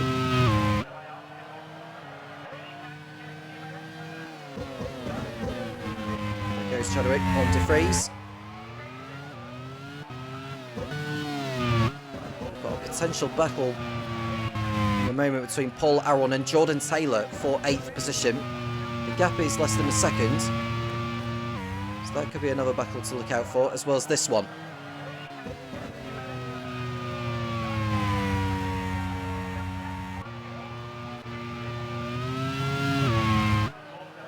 Is Ericsson going to be able to find a way through on Bamber? The answer is no. So it looks like the Jaguar is going to hold on here, unless Bamber makes a mistake or any mechanical problems creep in. In the first race of League 2 last season in Carapagua, saw 13 drivers make it to the end. Looks like we're going to get 14 this time around.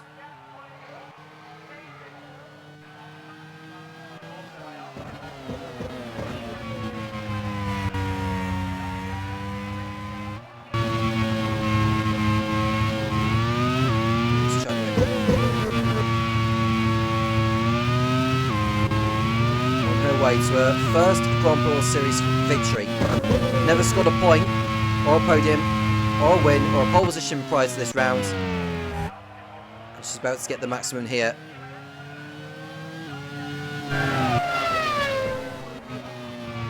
Tatiana Calderon won for the team in Yongam in Season 3. And Jamie Chadwick is about to become the second female driver in history to take a race win in the championship. What a moment it'll be for team manager Marcus Johansson. Chadwick is on her penultimate lap.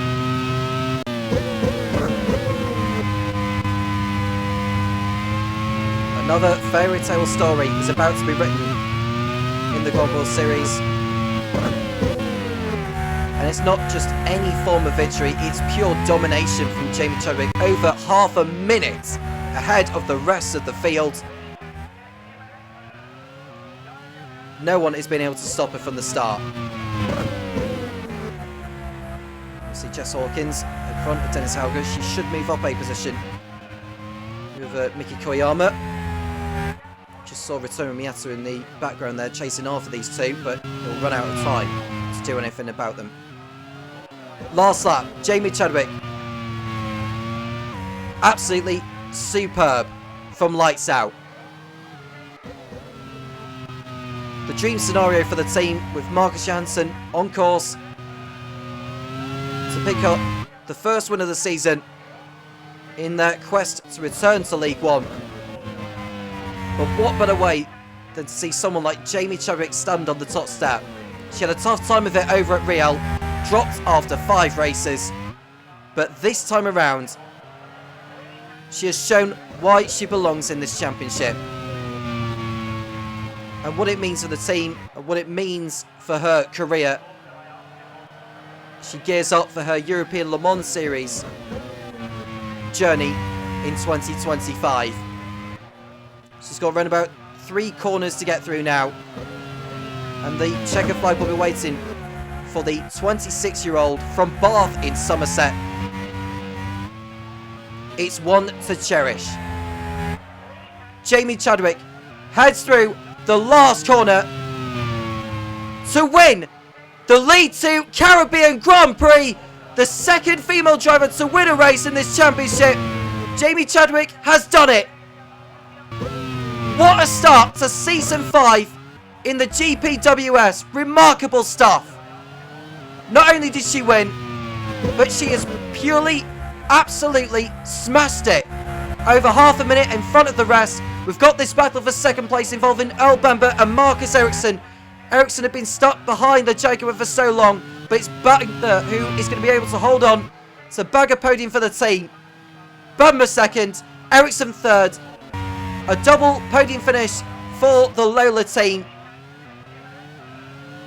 You couldn't have asked for a better start. And there we look at Nick Tandy, despite his mechanical gremlins, despite that scare. He's been able to recover to 4th position for Cooper Kiro's first race in the Grand Prix Series. He comes round on debut to bag 12 championship points. Shane van Gisbergen, if you remember, had to put in for repairs. What a drive to 5th position for Ducati in their maiden outing.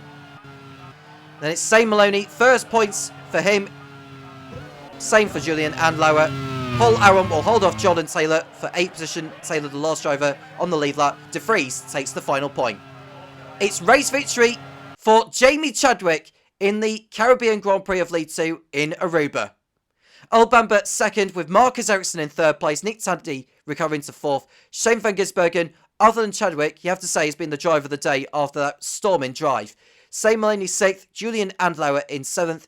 And it's Paul Aron 8th. Jordan Taylor on debut in 9th for Chip Ganassi, and Nick De Vries for Toyota in their first race, taking the final point. Jess Hawkins 11th for Iron Dames, ahead of Dennis Hauger. Ritoa Miata in 13th. Miki Koyama dropped to 14th with that time penalty for running into Dennis Hauger in the early stages. Sho Zuboi classified in 15th, 6 laps down, pulling out towards the end. Yiafi, Callum Ilott, Joseph Newgarden, Felipe Drogovic, Jolyon Palmer, Sergio Sette Camara, Zhou Guanyu, Mitch Evans, Kyle Kirkwood, Louis Delatres, and Roman De Angelis were the drivers to not finish. Jamie Chadwick took the points for both pole position and for fastest lap. 42 points from a possible 45 in race 1. Good going for the Lola team after a disappointing season in League 1 that saw them go down. But this time, they mean business. And what better way to do it than to see their driver, Jamie Chadwick, pulling out all the stops. Domination from pole position to flag. Maximum points for her. She is the championship leader after the first race. The first time in history that has happened for any female driver to lead a Grand Prix Series Drivers' Championship. It's time to run down on the Lead 2 stand-ins in both the Drivers' and Teams' Championships in the voice of Topher Smith. And we'll be back for the League 1 race very, very shortly. Well, who saw that coming? Absolute domination in the first race of the season by Jamie Chadwick, taking her maiden Grand Prix World Series victory in her first race with the Lola team. A huge congratulations to her, becoming only the second female driver to win a race in the Grand Prix World Series. And as you would imagine, with this being the first round, the championship order is reflected by the race results. So take a quick look at the points. Jamie Chadwick, with a perfect score for pole position and the fastest lap, as well as a victory, stands in the lead of the championship on 27 points. The rest of the order, same as the race results. Earl Bamber on 18, Marcus Ericsson on 15, Nick Tandy on 12, Shane van Gisbergen on 10, Zane Maloney on 8, Julian Andlauer on 6, Paul Aron on 4, Jordan Taylor on 2, and picking up the final point, Nick De Vries in the Toyota, getting that 1 point. And as far as the team's championship is concerned, not quite a perfect score to start the season for Lola, but still a great start nonetheless. First and third gives Lola 42 points to kick off their campaign, with a healthy lead already over the Jaguar team on 18. Cooper Kiro on 12, Ducati on 10, and Zaxby, the only team other than Lola to get both of their cars into points, sits 5th on 10. Ford on 8, Chip Ganassi on 2, and Toyota on 1, with no scores in the opening round for Iron Dames, Forte Corsa, Mazda, Lancia, and Pacific. And with 8 different teams picking up points in the first round of the season, that shows just how competitive this championship could be in Season 5. And with League 2 completed, we can now turn our attentions to League 1 and get this part of the season started. But before we do that, let's have a rundown of all of the teams and drivers heading into Season 5, kicking off with the reigning champion team Prost, who has retained the services of Sebastian Buemi, who won last season, and he will carry the number 1 on his car. Tom Cairns bringing in a new teammate alongside Sebastian Buemi in the form of Jose Maria Lopez, who was dropped partway through last season by the Manor team, and he has now found another race seat with Prost for this season. Could be a good campaign for the Argentinian, who does know how to win races. Let's see how he gets on alongside the reigning champion. And Tom Cairns once again retaining the services of Marco Wittmann as the reserve driver. BMW will once again power the Prost team, and let's see if they can retain their title this season. Moving over to the HRT outfits headed up by John Munro, with Scott McLaughlin and Christopher Bell staying on into Season 5. Scott McLaughlin, a race winner and championship contender last season, just losing out at the last round of the season, while Christopher Bell picked up a couple of podiums in his debut season last time and is looking to go one further and pick up his first victory this season. Joining the duo will be Luke Browning in the reserve driver role, a race winner with Forte Corsa last season, and now looking forward to getting a chance at the HRT team should McLaughlin or Bell be unable to race at any point this season. A new engine manufacturer for the Grand Prix World Series in the form of Maserati for the HRT team. Will the Italian engines power John Munro to victory this season? We'll wait and see. Moving over to BAR with their 2 race winners from last season, Mahavir Raghunathan and Nicholas Latifi both staying on at the team, with Chanok Nassani also getting another term as the reserve driver. They picked up 2 wins each last season, did Raghunathan and Latifi, and Will Knight looking to mount an even stronger title challenge this season. BMW and Yokohama will help Will Knight's team along the way this season. Can they go further and fight for those championships? We look next at the Arrows team, which will be powered by Jaguar engines this time, keeping Firestone as the tyre supplier. Felix Rosenqvist, winner of last season's Montjuic Grand Prix, will stay with the team, joined for Season 5 by Robin Friends, who enjoyed a bit of a disappointing campaign with Zaxby last season, now joining a race-winning outfit and hoping to get his name onto the top step of the podium. Formula E racer Maximilian Günther will join the team as the reserve driver, and this is a team looking to secure even more wins and possibly mount another title challenge. Ed Spencer stays with the Force India team, but has picked up one of the strongest driver lineups, a lot of people think, for this one. Raffaele Marcello and Jean-Eric Verne, 2 race winners in the team. This could be a dark horse for the championship, should the car be up to it. Franco Colapinto, sometime Williams racer in real life, now in the reserve driver role for Force India, and looking forward to getting his opportunity should it be given to him at any point across the course of the season. Giacomo Pagliaro endured a difficult campaign last season, seeing a lot of retirements for his cars and looking to get some better results this time in Season 5. He has brought on board race winners Rio Hirakawa and Pascal Wehrlein, hoping to mount a title challenge with these two. They both know how to run at the front. Wehrlein, a former vice champion with Fon-Matal in League 2, and he will be thinking about the championship this season. While Hirakawa, a race winner, but hoping to get some more race finishes under his belt, having suffered a lot of retirements when he was at Carlin last season. And Gabriele Mini stays with the Italian team in the reserve driver role, and we'll see how this one gets on. This could be a team to look out for with Hirakawa and Wehrlein at the helm. Simtek, a former championship-winning team, has elected to bring in an all-rookie lineup in the form of IndyCar racer Nolan Siegel and F1 Academy racers Nina Gademan and Tina Hausman. This is a very interesting choice by the team manager Liv Simtek, relying on youth over experience and hoping that there will be some strong results for these young drivers. Judd Engines will power the Simtek team. Will they power them to victory this season? We will wait and see. Onyx Grand Prix headed up by Ryan Ferris, with what a lot of people feel is the strongest driver lineup in the field. Kevin Estre and former two-time champion Scott Dixon, already a lot of people's favourites for the League One title. And I don't think there's going to be any doubting their speed in this one. But will the car be up to it? Reliability and setups, of course, playing its part in Season 5. Dries van Tor is on board as a reserve driver as well, having done one race last season. And he will be playing as much support to Kevin Estre and Scott Dixon as possible in Season 5. Ewan Gale once again captaining the Fonmetal team, and he has brought on board two race winners in the form of Antonio Felix da Costa and Kevin Magnussen returning to the Grand Prix World Series. He did race earlier on in Season 2, picked up a race win with the AGS team.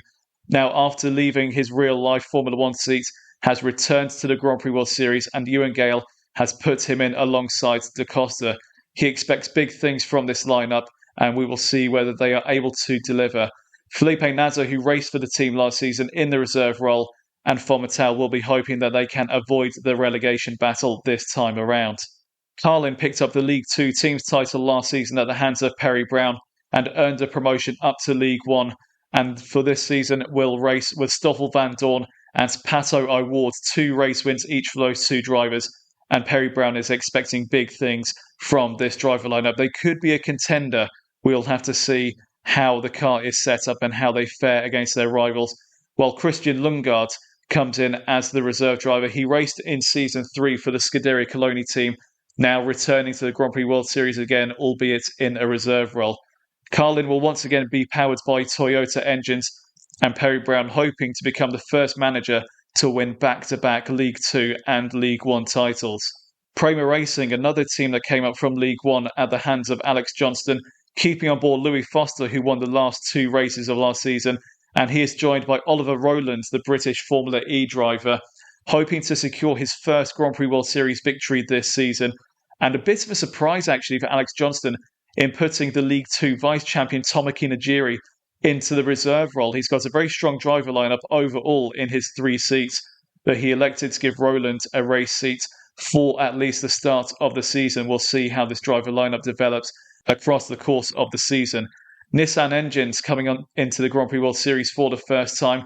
Will they be the correct engine for victory this season? We will soon find out. Andretti Autosport with Linus O'Howell once again captaining the team. Jake Dennis is retained a 2-time race winner, having a strong season in Season 4, and Linus O'Howell electing to keep the Englishman in the team. He will be joined full-time by Linus Lundqvist, who impressed in his 2 race outings last season, picking up 2 podiums. A 100% podium record for the Swedish driver. Can he keep that going in the Aruba race today? Marta Garcia, formerly of W Series and F1 Academy, joins the team as a reserve driver and will be looking forward to getting some race experience should Jake Dennis or Linus Lundqvist be indisposed. And the final team entering into League 1 is the Ram Racing team, headed up by Ross McGregor. Alex Palou, who won the Buenos Aires Grand Prix last season, stays with the team looking to add to his trophy cabinet, and Igor Fraga, a gamer-turned racer, will be alongside him in the second Ram car. Joseph Loke joins the team as a reserve role, and Ross McGregor, who received a bye into League 1 after Leighton House pulled out, will be hoping to make the most out of that bye and become competitive straight away today in the Caribbean Grand Prix. Well, there are your teams and drivers for League 1 in Season 5. But how has that translated to our first grid of the season? We can take a look now. And it is Pascal Wehrlein on pole position in the Minardi ahead of Stoffel van Dorn, putting Carlin on the front row in their first League 1 appearance. Christopher Bell picking up where he left off last season and qualifying strongly in the HRT for 3rd, alongside Robin Freund, who qualifies 4th in his first race for Arrows. Kevin Magnussen on his return will start from 5th, ahead of Scott McLaughlin in the 2nd HRT. Ryo Hirakawa puts both Minardis into the top 7. Reigning champion Sebastian Buemi will go from 8th today. At least he's within the top 10 and he'll be looking to move forward. Felix Rosenquist 9th in the Arrows, and Scott Dixon rounding out the top 10 in the Onyx. 11th will be Pato O'Ward in the Carlin ahead of Jean-Eric Verne, who will start 12th in his first race for Force India. Antonio Felix da Costa 13th for Fonmetal alongside Raffaele Marcello in the other Force India. Alex Palou 15th in the Ram alongside Jake Dennis. Jose Maria Lopez on his return to the grid will start 17th in the Prost alongside Oliver Rowland, and Linus Lundqvist and Louis Foster will start 19th and 20th in the Andretti and the Prema. At the back of the grids, Igor Fraga in the Ram for his debut will start 21st, ahead of Nina Gaidman, Nicholas Latifi, Nolan Siegel, Mahe Veerakanathan, and Kevin Estre with an awful qualifying session. He crashed in the first part of qualifying and pushed too hard in the second part, trying to make up for lost time, and crashed again. Not a great result for the Frenchman, but as they say, the only way is forward, and he will be looking to get as far forward as he possibly can in this race. Well, we saw plenty of drama in the first race of the day for League 2. Will we see more of the same in League 1? Who is going to come away with the championship advantage after the first round? There's only one way to find out. Let's get on back to the commentary box and hand it back to Tom Cairns, ready and waiting to call this one. Tom, take it away. The League 1 season is about to commence for the 5th time at a new venue in the Caribbean. Pascal Wehrlein on pole ahead of Topher Van Dorn. The 5 lights are coming on now when the Go will be racing for the first time in League 1. Lights are on, lights are off, and it's Go in Aruba for the last time today. Wehrlein leads the way, and it's Christopher Bell who's got into second place from the second row of the grid. Bell ahead of Topher Van Dorn, and he's behind the Minardi of Pascal Wehrlein. He looks to pull away. Minardi running a different livery this time. McLaughlin's rear wing has gone already, and there's been mayhem further back. Scott McLaughlin, who came close to sealing the title in League 1 last season, has already hit trouble at turn number 2. His teammate Bell a couple of cars ahead. It looks like he's going to get hit by one of the arrows behind. That will be, I think that was Kevin Magnussen that ran into him, unfortunately. No, it wasn't Kevin Magnussen, it was Robin Friends that ran into the HRT. We're going to get a replay here. Friends running into McLaughlin not once, not twice, and Friends got a hit of his own. So a concertina collision there at turn number 2, and Friends did very well there not to rejoin unsafely. But a terrible start there for Scott McLaughlin and for Robin Friends. Not good indeed. And so Wehrlein leads the way. Robin Friends has been hit with a 30-second time penalty and a back of the grid shot for the next race in Campo Grande. Bell up the inside of Pascal Wehrlein into turn number 5, and he is through into the lead before the first lap is over. So Bell takes the lead ahead of Pascal Wehrlein, and it's Topher Van Dorn in 3rd place. Ria Hirakawa has been given, I'll say Robin Friends has been given a time penalty of 10 seconds. There's absolute mayhem further back though. Igor Fraga in the Ram has lost his front wing by going airborne on the exit of turn 6. Multiple cars trying to find track position, and it looks like Igor Fraga couldn't avoid it all. Constantine collision again, and my goodness me, it's difficult to call with all the carnage that's happened, but it looks like Pato Ward tangled with Igor Fraga. So we're going to see how that all played out. It's quite a few cars ahead there of Fraga, so there you see, that must have been the other arrows that got involved. Or it might have been Friends again, thinking of it. Friends has already been given 2 penalties in this race. One for the collision with McLaughlin and the other for the unsafe rejoin. So we're going to see Fraga here from his onboard camera. He got hit initially, which is bad enough, and then it looks like O'Ward couldn't get out of the way there. That looks more like an unsafe rejoin from O'Ward, but it was the arrows that kick-started all of that. So we'll see what the stewards say on that. No further action is taken on that incident. But there's going to be plenty of drivers into the pits for repairs at the end of lap 1. 30-second time penalty for Pato O'Ward for that collision. And Scott McLaughlin is off again into the barrier in a wild fashion. And his first race of the season is over.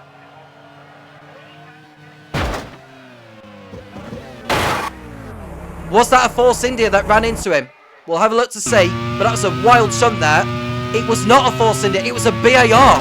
And it was the 2-time race winner of last season, Nicholas Latifi, that took him out of the race. And I imagine Latifi will be banned for the next race in Campo Grande because he caused McLaughlin to retire. That's a huge shunt there for Scott McLaughlin. Out of the car okay though, but his race is over. He will not be very happy with that, and neither will team manager John Munro. Carnage on the first lap.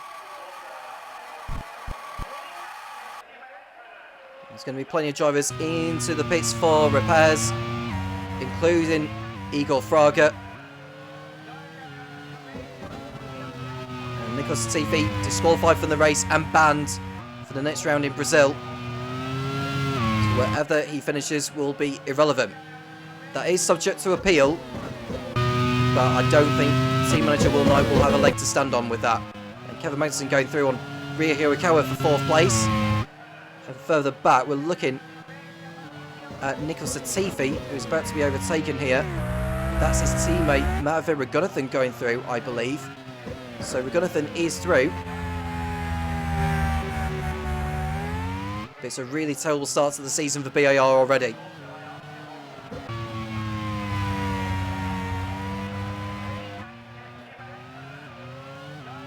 There is Pascal Wehrlein of Minardi. We've gone for their 1997 livery for this season.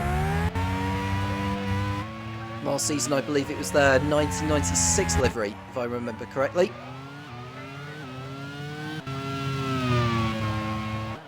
There are the top two coming through. Bell leads the race and ahead of Wehrlein, and it's Van Dorn, Magnussen, Hirakawa, Scott Dixon in the Onyx is in 6th place.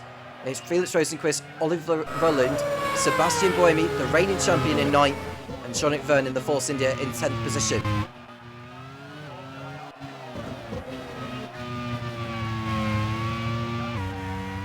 So 2 drivers are hit with penalties. We'll make that 3 if you want to include Nicholas Latifi. When we find some Pato awards, we'll drop down the order. There is Pato award. He's going to be in for a long race now.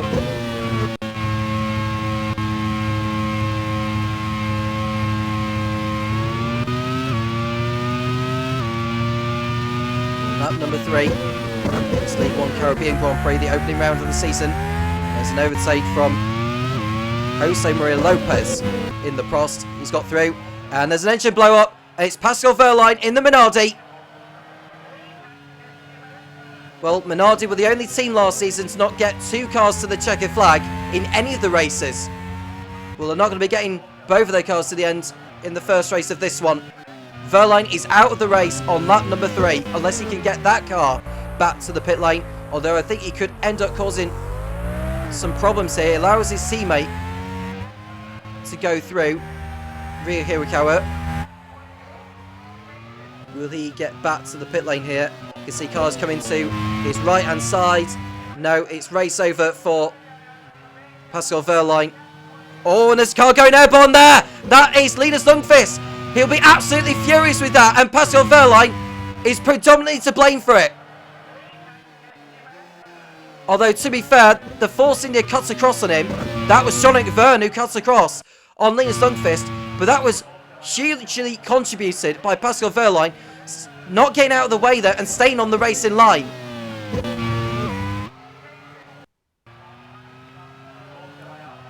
And Lundqvist will have to go round the whole circuit without a front wing. I think his rear wing might be gone as well. 30-second time penalty for Jean-Luc Verne, and Igor Fraga is out of the race. So not a good start to his Grand Prix World Series career, and Ram's first race in League 1. So 30-second time penalty for Jean-Eric Verne for the collision. And there is Wehrlein, who's going to pull off the circuit now without causing any more mayhem here. And I wonder if there'll be a few inquiries after the race with all the carnage that we have had. But Wehrlein is out along with Fraga and McLaughlin.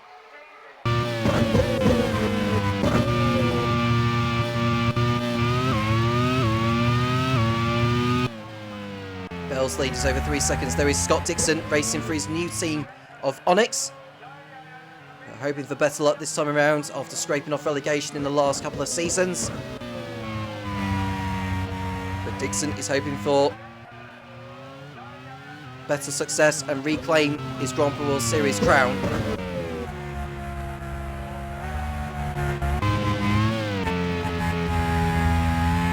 Van Dorn in 2nd place for Carlin.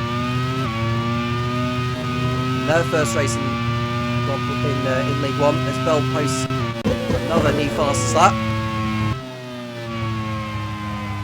Go to Kevin Estra, who's just in front of the debutant Nolan Siegel in the Simtech.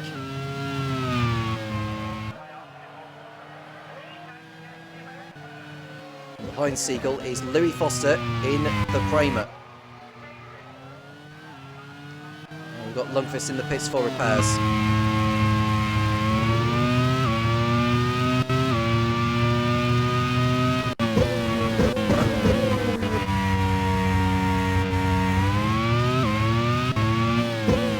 Inside the points now is Rafael Marciello in the Force India.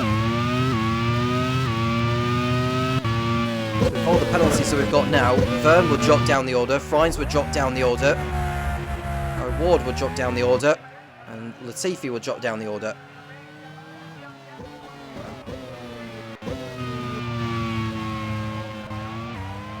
So much can still change though.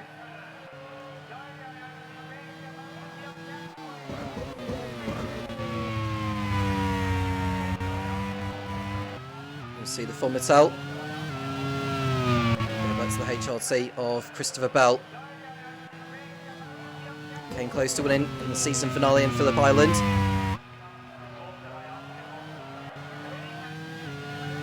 Chasing his first Grand Prix Series win.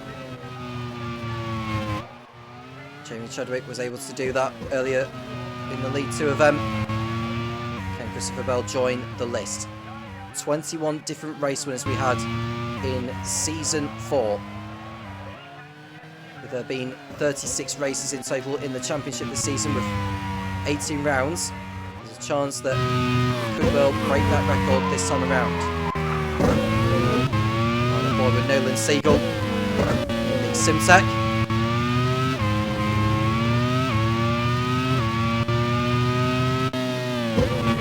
Now that the race is settling down more and more, we can run through the setups that each of the League 1 teams have. But before I say that, there's been an overtake for second place, with Kevin Magnussen going through on Stoffel van Dorn for second place. Brilliant overtake there from the Dane, who's competed in the Grand Prix Series for the first time since Season 2. And the reason why he couldn't compete since then was because he was racing in Formula 1 full time. But it's not so now. Going back to the setups. So Prost have gone for a mid-downforce setup, as have HRT.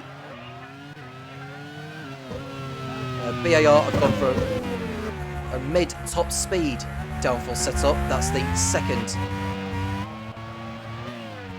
fastest one in terms of speed. Arrows have gone for mid-downforce, which is the second highest on the downforce side of things. Forcing have gone for a neutral downforce setup. Menardi have gone for mid-downforce. Simtech have gone for maximum downforce. Onyx have gone for neutral. Formatel and Carlin have gone for mid-downforce. Kramer have gone for mid-top speed. Andretti have gone neutral, and Ram Racing have gone for a mid-downforce setup. And there we see the Kramer. What looks like Louis Foster.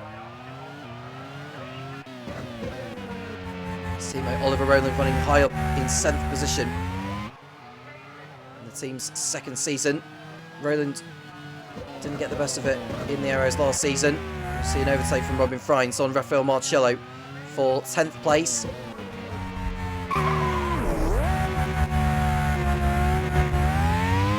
And we just saw a lock-up there. Was that a lock-up or was that an engine problem further back? It was probably a lock-up, but we'll find out in a moment. I think it was a lock-up further back from where Marciello was. It will have been Alex Palou in the Ram, the only Ram left in the race. But Bell continues to lead at the end of lap 7. Further back, Jose Maria Lopez in the Prost. He's down in 17th position behind Matafia Raghunathan.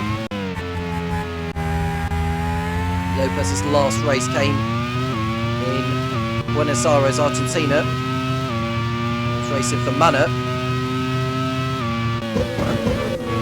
He was dropped after that in favour of Mitch Evans, but he's having a difficult first race so far, but a long way to go.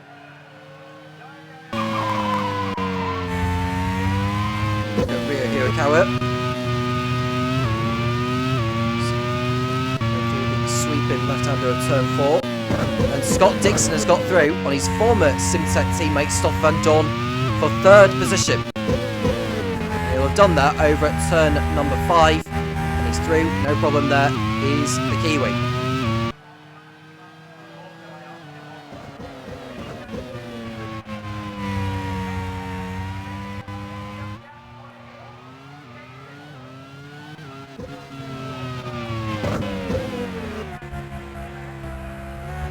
Bell's lead is over 5 seconds. Doing what Chadwick did in the lead 2 of them, and dominating precedence.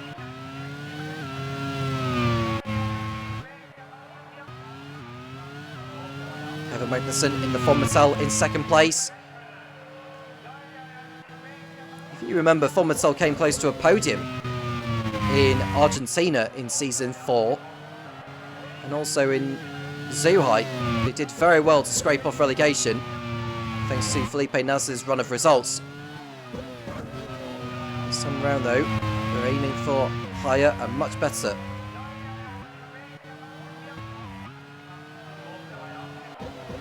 Scott Dixon 3rd right now in the Onyx, going after Kevin Magnussen.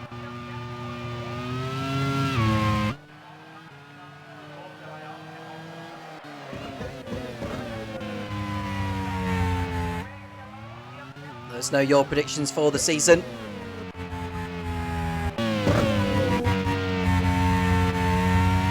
Sebastian Buemi in 8th, behind Oliver Rowland, who's in the Prema this time around.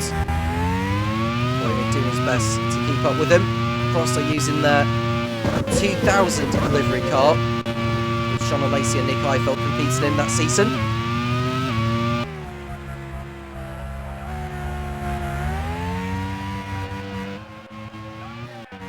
Bell continuing on his way though, Jean-Luc Verne holding up Robin Frines. Struggling a little bit there is Verne, but he's able to hold on. Force India using their preliminary livery before their debut in F1 in 2008.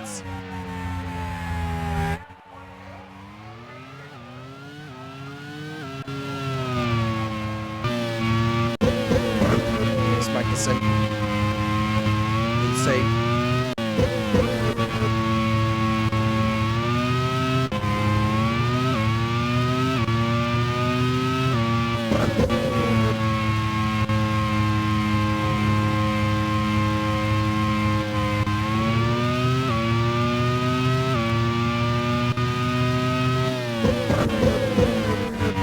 Too long before we start seeing pit stops. Looking at HRT's setup in this race, they've gone for a mid-downforce setup, whereas you look at Von Mattel, they've gone for a mid-downforce setup as well, so fairly the same, depending on what they've done with engine power and brake horse and reliability.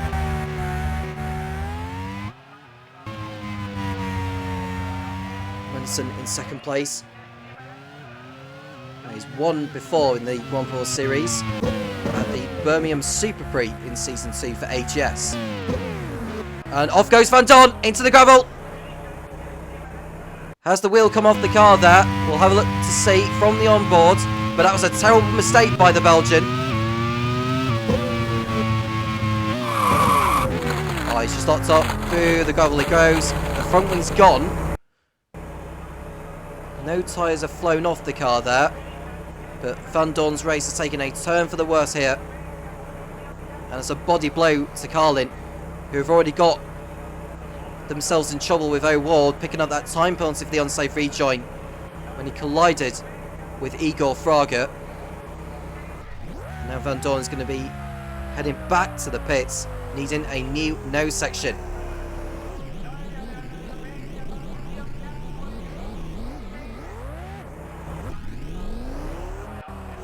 Van Dorn rejoins in 22nd place, and he'll be back in the pits for a new front wing. Not good. And that allows Hirakawa into 4th place. Rosenquist now 5th, out of Roland, Buemi, Verne, Frines and Marcello.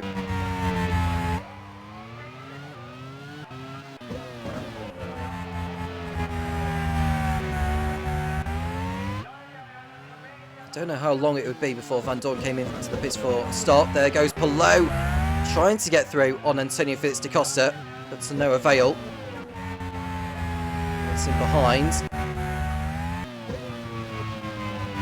Here's Magnussen in P2.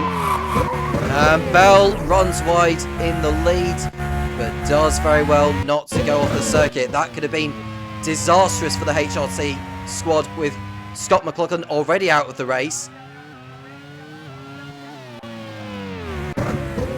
Bell, well, he just did very well to only keep it on the curb there.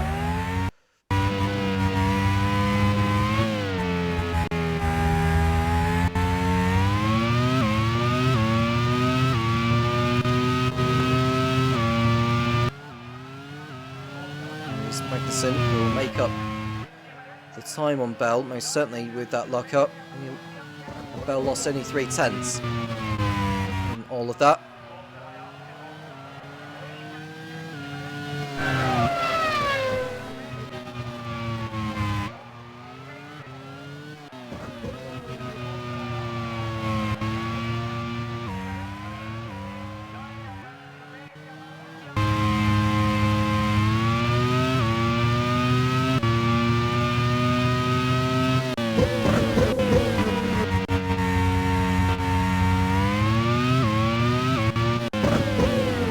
Bell ahead of Magnussen and Dixon.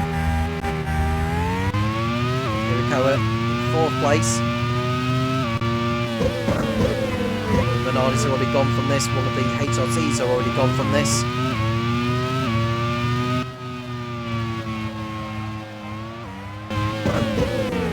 Look at Nina Gademan. Who's beating her first race in the Grand Prix Series for Simsec.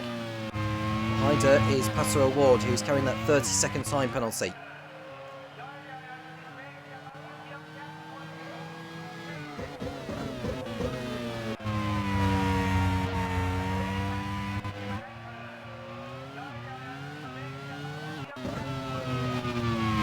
There's Boemi in the Prost. Going after Oliver Rowland.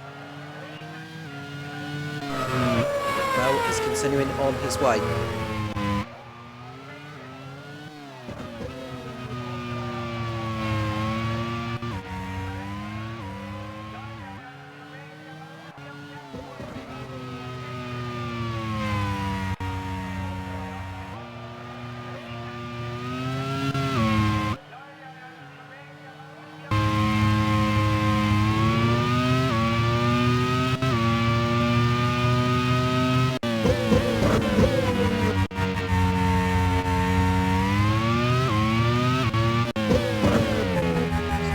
Was the quarter mark of this first League One race of the season in Aruba.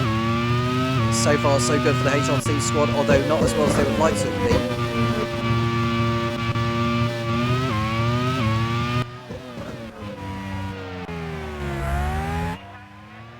Van Dorn's pit stop has dropped into 23rd position. He's still in the lead lap, but there's surely no chance of points for him from there now. Latifi, who's in 14th.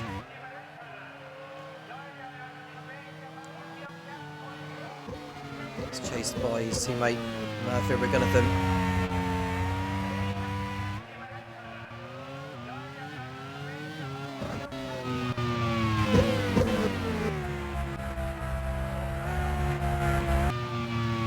Bell continuing on his way.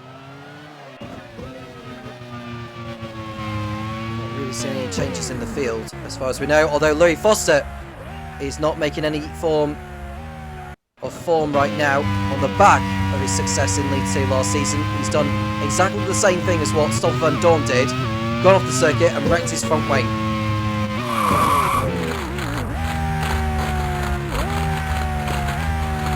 It looks like Antonio Felix da Costa is in the pits.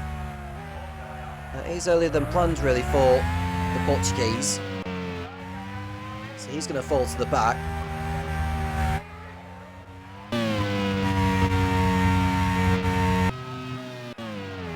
There is Pato Ward in 17th position there. You can see the field bunched up there now. That's probably because Antonio Felix da Costa came in and it just gathered the field all together. Fryns through on Vern for 8th.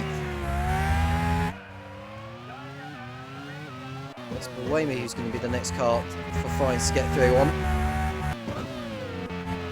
Astra up the inside of O'Ward. That is for 17th place.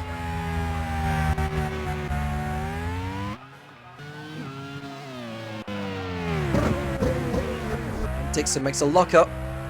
That's over at turn number 11, I believe. Gets away with it.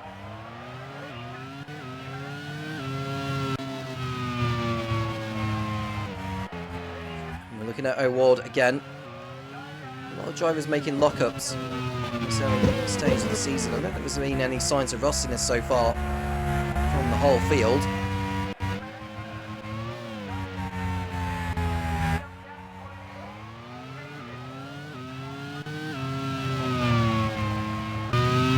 Now on lap 15. Not far away from pit stops. For Christopher Bell, it's so far so good.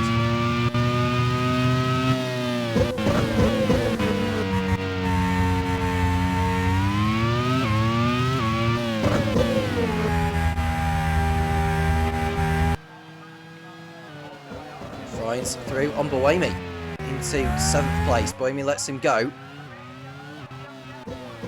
He's aware that Fryns has that penalty hanging over him.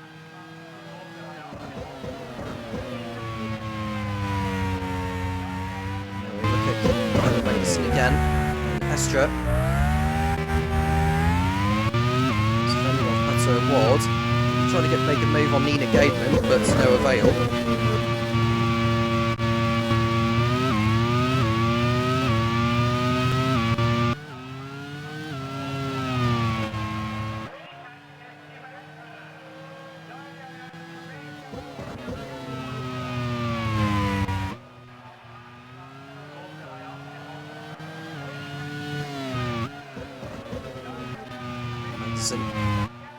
Second place, just managing the gap on Bell ahead. Dixon doing his best to keep up. It's Hirakawa and Rosenquist.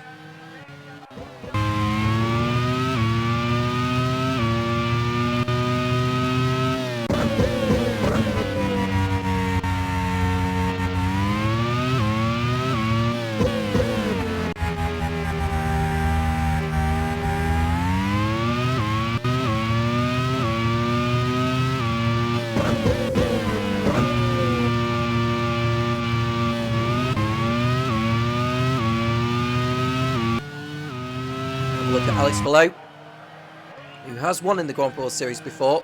That was in the lead to Buenos Aires Grand Prix last season. There's a yellow flag up ahead. I think someone's pulled out. It's Rafael Marcello in the Force India. And yeah, that's a mechanical issue that's forced him off there. And so it's the end of the race for Rafael Marcello here in Aruba. There's a gearbox problem that's forced him to retire. And given that Vern has that penalty hanging over him, it's going to be a race to forget for Ed Spencer's team. And Fryns is off as well. Fryns in the arrows is off. At turn number 11.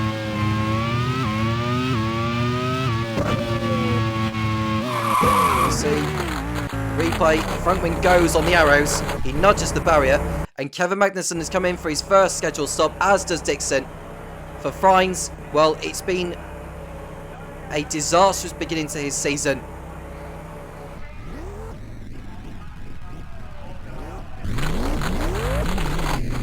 Oliver Earling coming in for Kramer.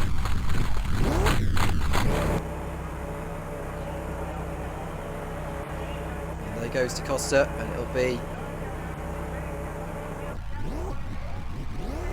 Nina Gaidman going through. Don't know if that was Gaidman. No, it was Liam Sugfist going through. Gaidman is in the pits. Lopez is in the pits as well. Fryns will be back in the pits for a new no section.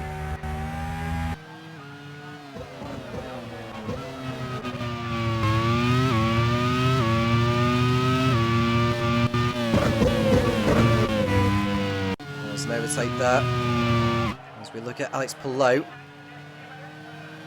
He's up to 8th place now with all the pit stops. Gunnathan's right behind.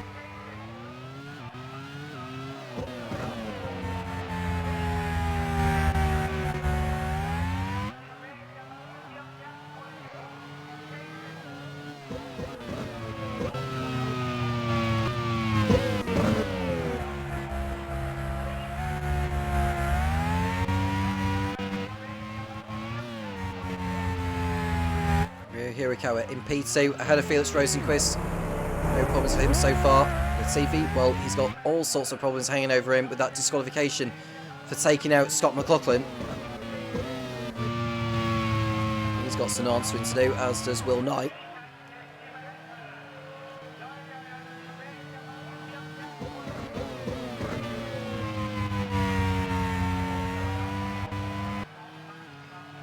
There's activity over at BAR. Gunnathan has come into the pits, as does Estra in the Onyx. Nolan Siegel for Simtech also making his way into the pit lane.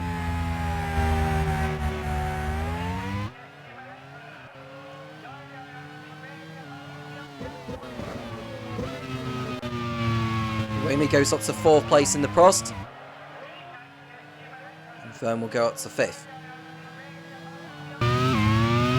Madison is down in 7th place behind Jake Dennis, who hasn't stopped yet. Although Madison locks up, makes the corner just about. You won't want to be making too many errors like that one.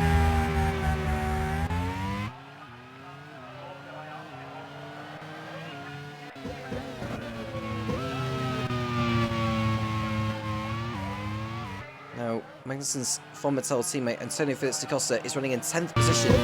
He had to pit in earlier than planned. It wasn't like he broke his front wing or anything like that and lost time. He's made most of the clear track to get up into the points. Rosenquist now in for Arrows. He'll rejoin behind Dixon.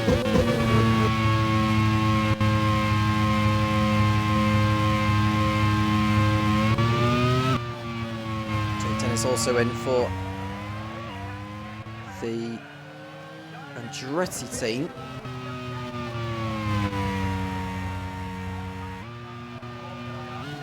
Nice blow has also headed for pit lane, so he'll drop out with the points.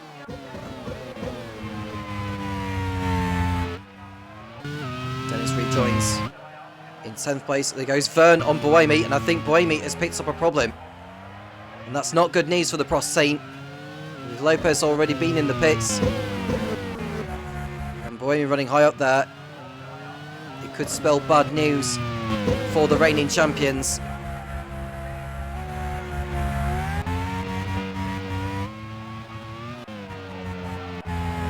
Christopher Bell is keeping going there. And Buemi's on fire. It's race over for Sebastian Buemi. The kickstart to his title defence has not got off to a good one here in Aruba. It's race over for Sebastian Buemi. He kicked off last season in Hokara with a race win. This time around in Aruba, it's a blaze on the Prost. An oil leak has forced him to retire.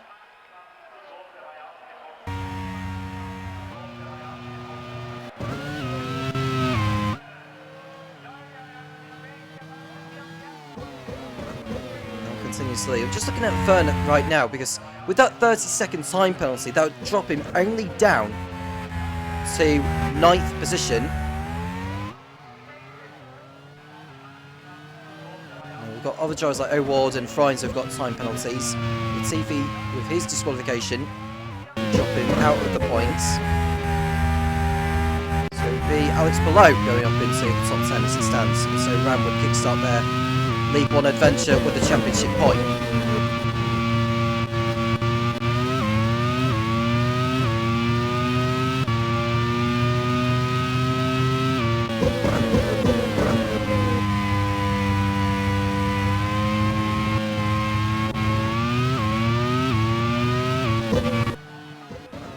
There is Vern running in 3rd place in the Force India. Trying to make up all the lost time. Bell comes in from the race lead. He should rejoin ahead of Vern, I would have thought, unless Vern ducks into the pit lane himself. So Ryu Hirakawa will take over the lead in the Minardi. Costa his way through the corner. Vern comes in from third position, so Bell will keep hold of the place ahead of Kevin Magnussen.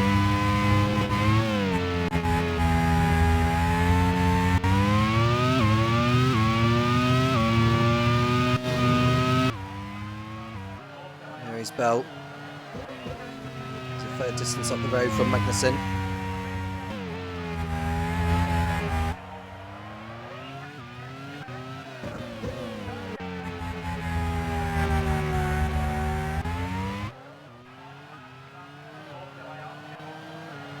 Roland has got through on Vern. He's just come out of the pits. Vern is in 8th position ahead of Jake Dennis.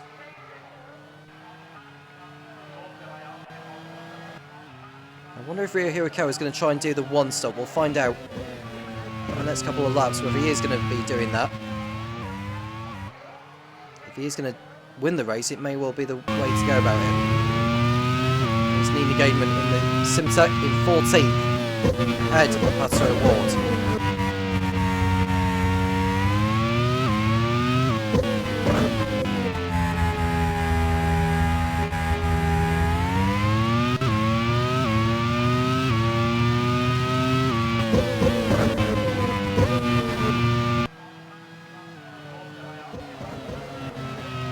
Bell. Second place behind Hirakawa.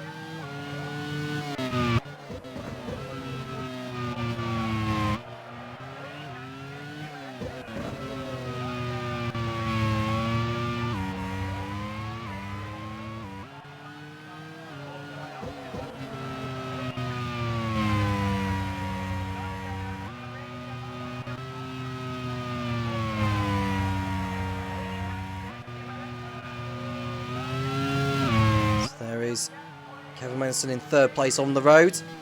Looking good for a podium position on his return to the Grand Prix Series. Scott Dixon just be happy to open his points account for Onyx after a troublesome time with Minardi in the defence of his Grand Prix Series crown.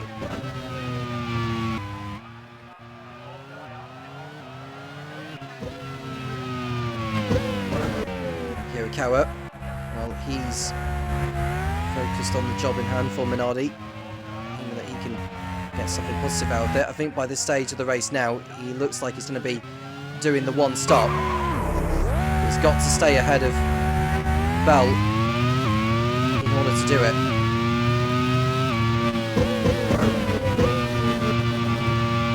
Bell has posted a new fast stop of the race at 1:30.1.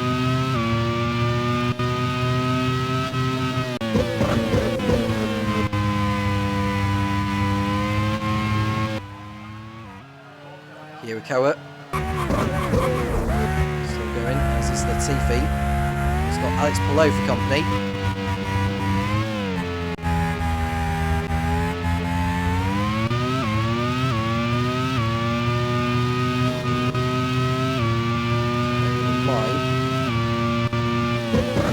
We're seeing Murphy Regalathan come into the pits, who's behind Alex Palou in 12th.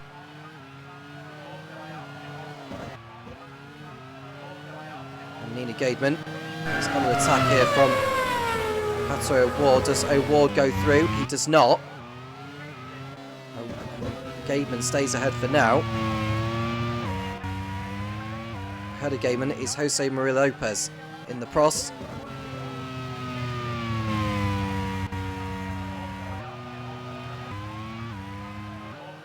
Stoff Van Dorn, who's running in 18th position in the Carlin, is behind Louis Foster. Gunnavan is rejoined at the back in 21st position.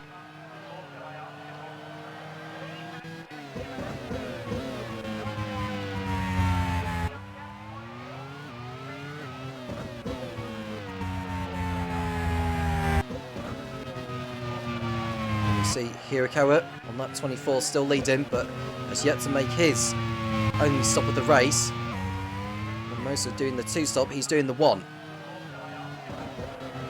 I think we are going to see more of a race in this one than what we did in League 2. Because the field in League 1 seems to be closer together in terms of race pace.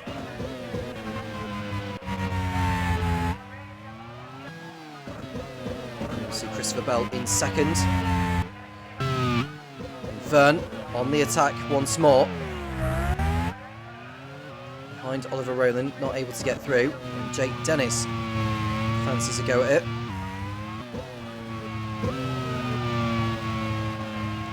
Bell, 5 seconds off the lead now.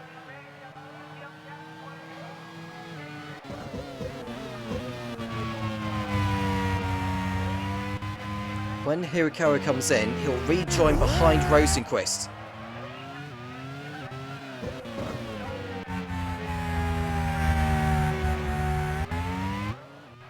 He's going to be stuck behind him when he catches up to him after he stops, so it's going to be rather difficult for Hirakawa to win this race. In fact, he's in the pits now.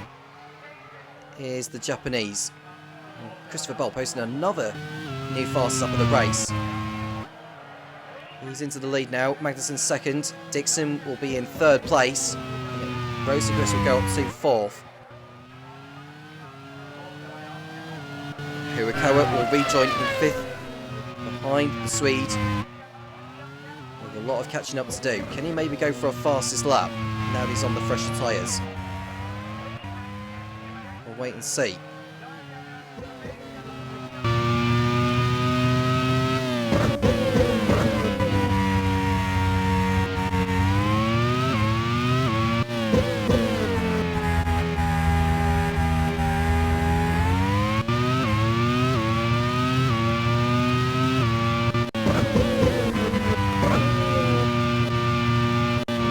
Christopher Bell in the lead now, 8 seconds clear over Kevin Magnussen. Approaching the halfway point in this first League 1 race of Season 5 in the Grand Prix Series.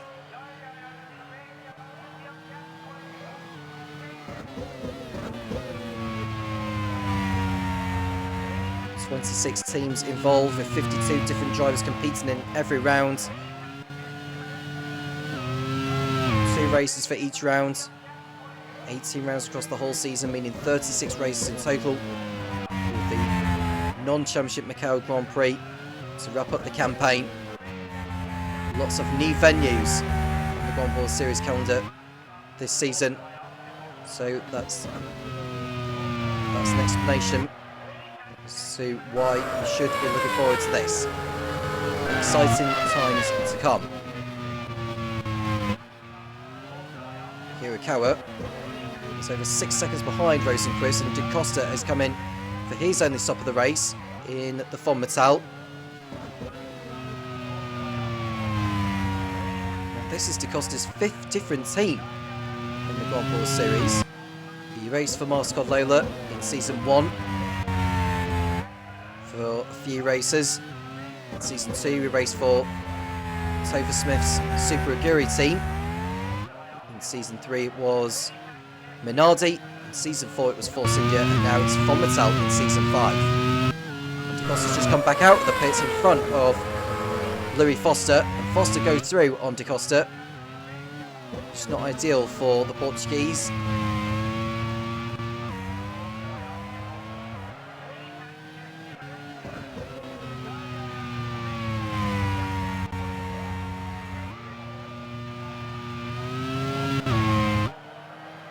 Is Da Costa, who's behind Foster, but he's got O'Ward for company.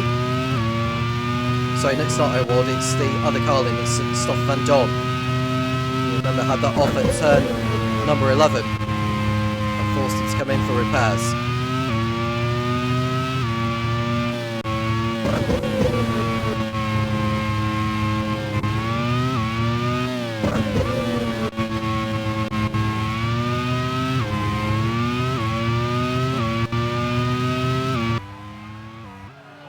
Dixon in the Onyx in 3rd place,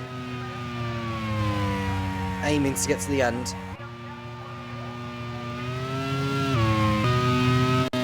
Vern is on the attack of his own.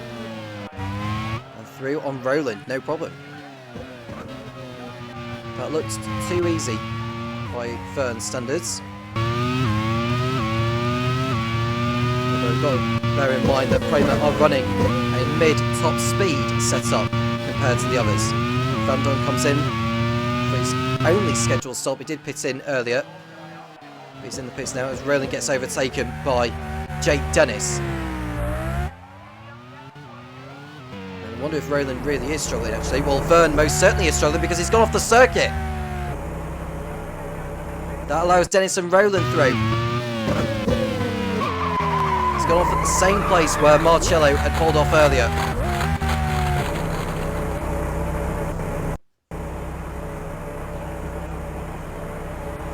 Vern will rejoin down the order.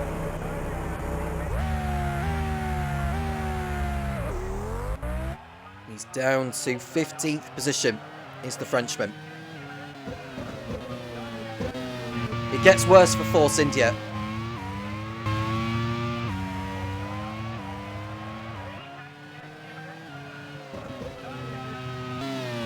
Bell continues to plough on. Well, Plough most certainly won't be any more because he has pulled off.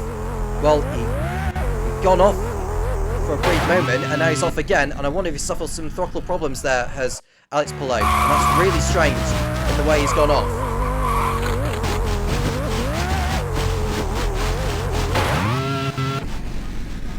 So yeah, the engine switched off. So Plough is out of the race. And it's no points for Ram. Both cars out of this now.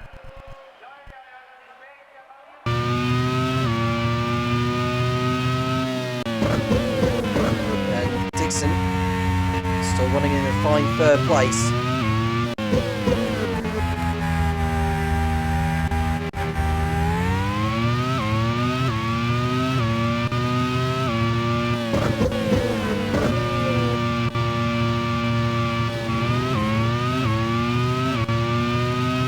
So with all the penalties that we've got now, Latifi will be disqualified.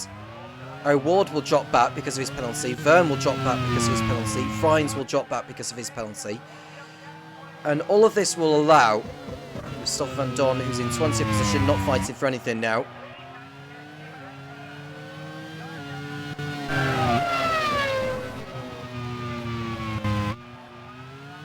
Just want to see the top 10 classification again on the timing tower. So Lopez will go up into 8th place. Gaiman will be 9th, and Nolan Siegel will be 10th. Both Simtex finishing in the points. Both drivers on their debut, although Siegel locking up into turn 10.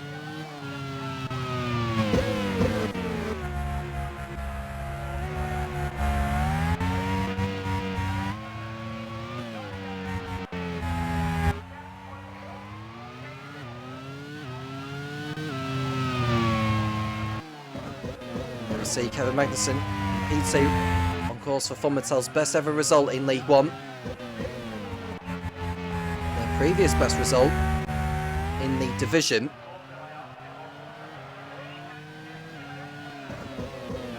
was a 5th place finish in Sapoon, courtesy of Felipe Nasser.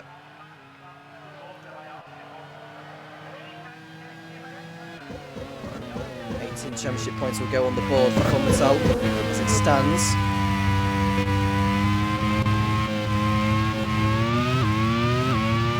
De Costa is way down the order, he's outside the top 15 as the Volchki, so it doesn't look like he's going to be scoring his first race.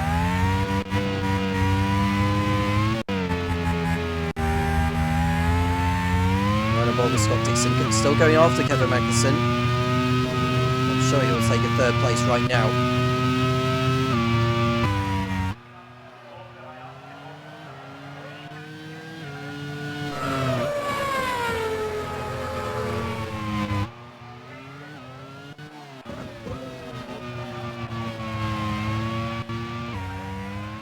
See the former self of Kevin Magnussen, the Dane. Picked up a pole position in Brazil for the Haas team in 2022. Did pick up some regular points along the way, but didn't look like it was going to be world champion material anytime soon, hence why I soon felt it was time for him to move on. Louis Foster in the pits for Prema. Will fall to last place behind Stoffel van Dorn.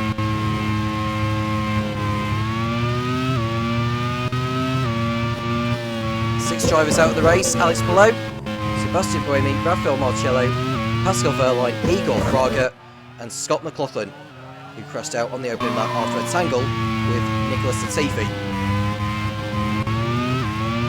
On board with Felix Rosenquist, who's running in 4th place, hoping to kick-start Season 5 in the best way possible.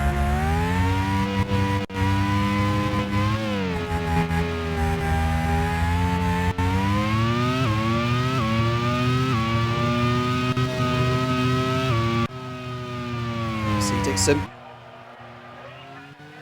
still managing the gap.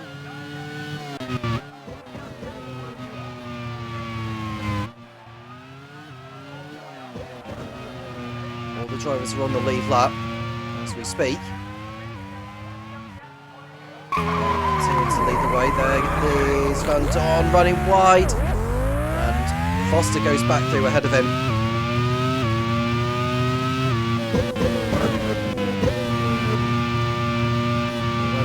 Long. He's come round to lap him. Into the second half of this race now. It's looking good so far for HRT. The battle for second place is going to be very interesting because Hirakawa had already come in for his sole stop. He's expected to go to the end. Magnussen, Dixon and Rosenquist are expected to make a second pit stop. Jake Dennis running in a brilliant 6th place for HRT, ahead of Oliver Olin for Prema. As it stands, it'll be Jose Maria Lopez finishing 8th for Prost. Nina Gaidman 9th for Simtek, and Nolan Siegel in 10th for Simtek. So it's going to be points on the board for Prema and Andretti in their first races in League One. We know that Ram won't be scoring in this, and Carlin are very unlikely to score.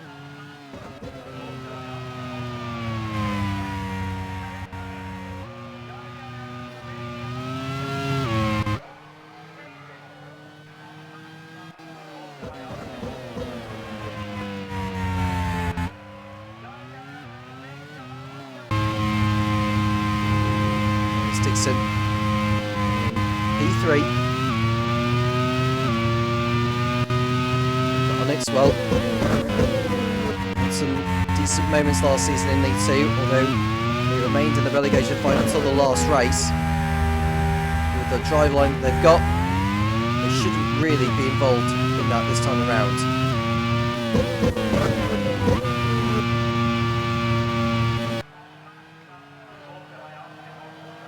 To Magnussen, who's still in 2nd place. Lopez running 9th on the track, behind Nicholas Latifi.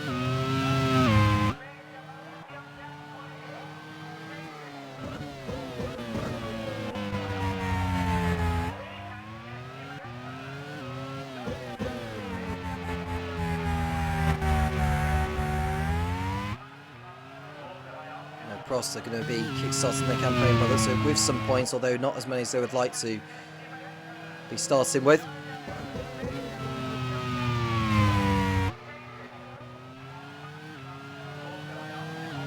Still 21 laps to go here in Aruba. The bottom 3 teams from League 1 at the end of the season will go down to League 2. Von Mattel survived by the scuff of their necks, to be honest with you. Surviving by 2 points, but with Manson getting some good points on the board for the team in the first race, should alleviate some of the pressure.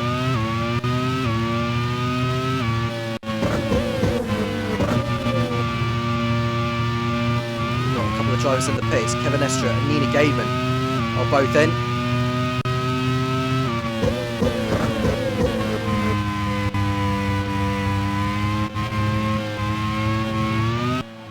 They'll rejoin with some clear air ahead of them.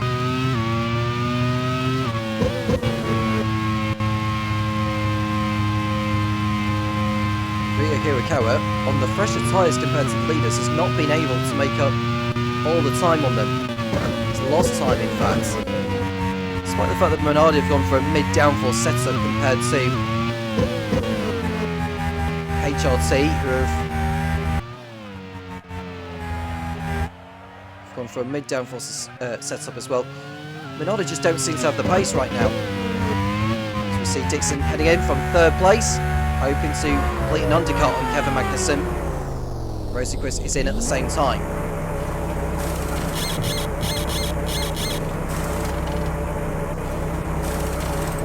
Dixon's pit stop will see him rejoin ahead of Jake Dennis, I would imagine. He will rejoin ahead of Jake Dennis. It's just whether Rosenqvist will rejoin ahead of Dennis. I don't think he actually will, no. Rosenqvist is behind Dennis. Roland is in for Prema. Fall out of the points, as will Pato Award, as he is in. Nolan Siegel for Simtek pits in 1 lap after his teammate. Meanwhile, Christopher Bell still in the lead. He's coming up towards back markers, so this may be the time where he comes in.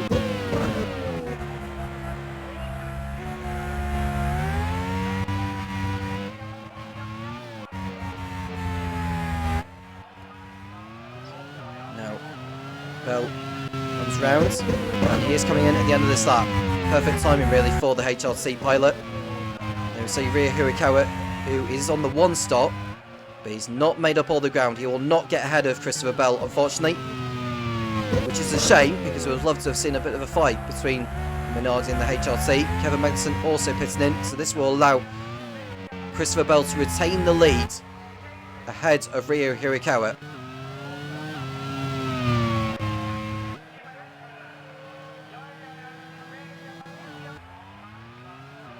There is Bell.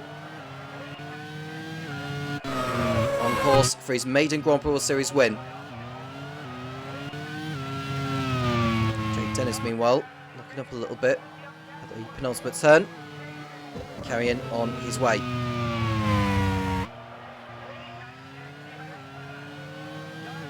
Magnussen and Dixon was to finish on the podium. He'll have to overtake Hirakawa on the circuit.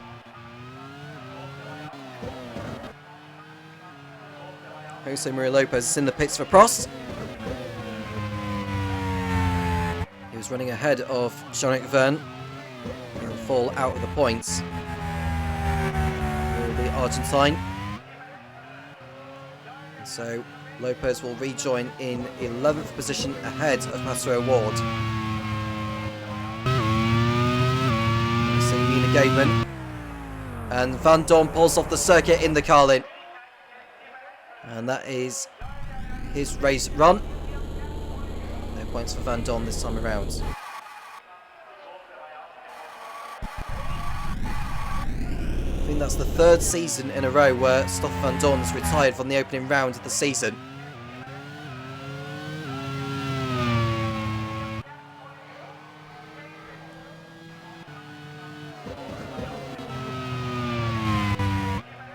At season 2. He didn't compete in the beginning of season 2, did Van Dorn, because he was serving as a reserve driver for Simtek whilst someone else was in his machine.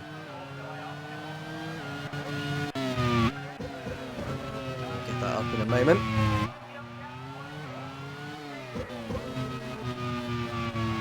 We'll see Latifi coming into the pits for BAR as we speak.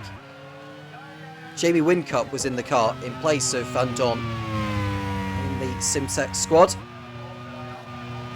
I think Van Dorn in season 1, because he was racing for Simtek when it was just 1 league.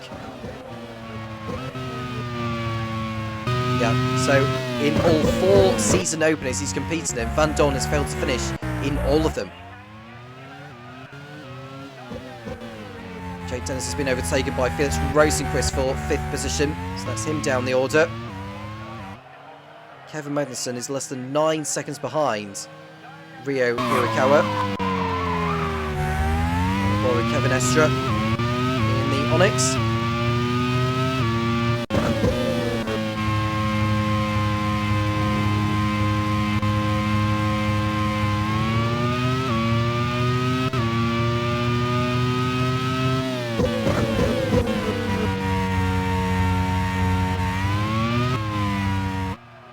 You see Ryo Hirakawa in P2 for Minardi, looking very good. His first race for the team. He raced for Carlin, contributed to the team's promotion. Now Jake Dennis is in. As we say that, Nolan Siegel is off the circuit in the Simtek, and his chances of points are down the drain now. He was closing in on Kevin Estra, but he got it all horribly, horribly wrong at turn number 7.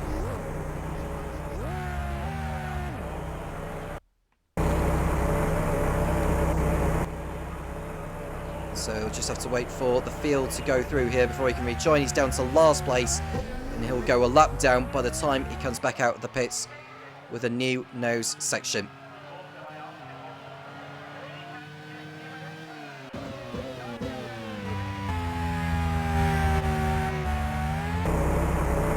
There we see Frines pulling off the circuit with a problem.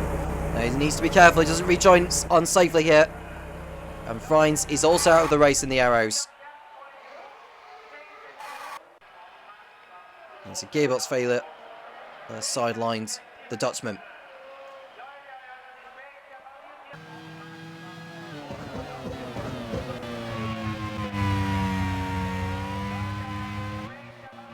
So no driver gone from this race.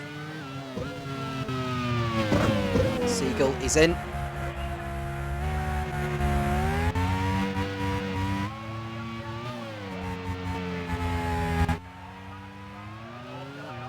And Bell's back in the pits with a brake problem. A twist in the race. Christopher Bell is pitted in with a brake problem, and that hands the lead over to Ryo Hirakawa. Disaster for HRT. A 10-second stop has seen him drop down, and he'll fall to 5th position. Now he's got a fight in his hands, and we've certainly got a race. We've certainly got a race on here in Aruba.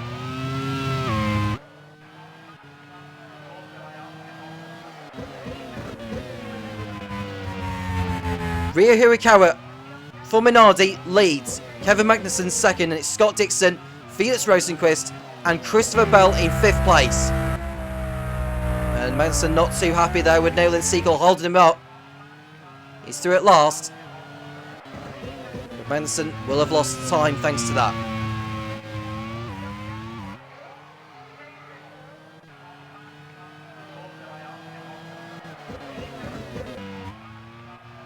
And there we see Hirakawa. He just needs to make no mistakes now. Luck has fallen on his side, with Bell needing to come in for repairs.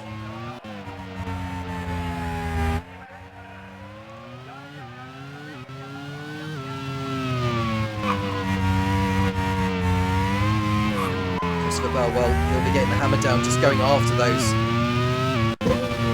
You never know with mechanical gremlins involved in others. It could still happen. But from what tells are inside the points with DaCosta in 6th place.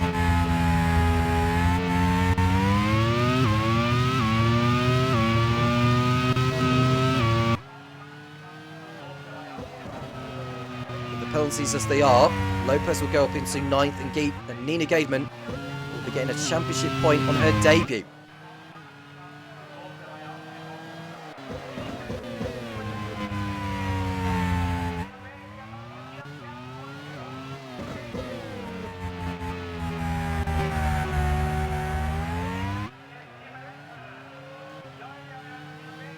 Well, Bell has the points for pole position and fastest lap.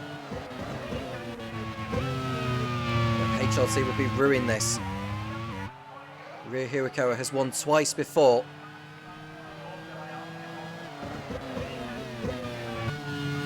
Or was it once before? Let me just double check. He's won once before, and that was at the Nürburgring, where he claimed victory then. And Rosenquist has retired from the race in the Arrows, and it's the end of the road for the team.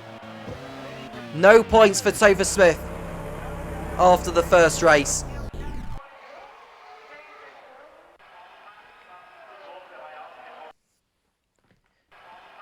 That takes some of the pressure off Christopher Bell, but it's a gearbox problem that has put the Swede out.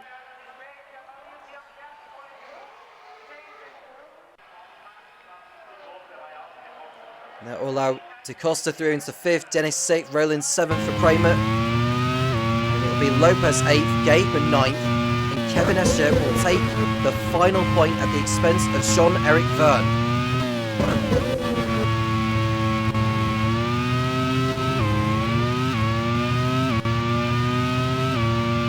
And the next driver waiting in the wings for a championship point will be Louis Foster. And Pato Awards will not have any form of influence on the race any longer. He pulls out with both Carlins on the sidelines now. He had that penalty hanging over him, but now it's all come to nothing. Gave us problems. Sidelining the Mexican. He is next to go. I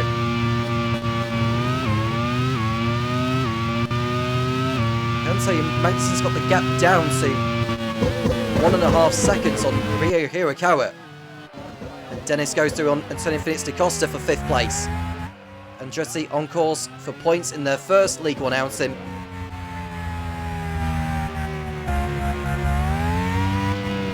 We see Dixon on course for a podium. Nina Gademan inside the points in 10th.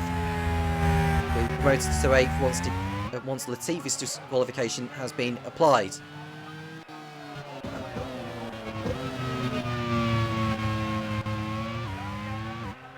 Now, BAR's reserve driver for this season is Shanok Nisani again. He substituted for Matvey Raghunathan in Parnu last season. Made no form of influence, has to be said. He was well off the pace compared to the rest. Manson getting the gap down still all the time. It's come down to 9/10. And there you can see Hirakawa ahead of Magnussen. And Hirakawa goes for a spin at turn 6. A very, very bad error by the Japanese. And that hands the lead to von Mittal and to Kevin Magnussen.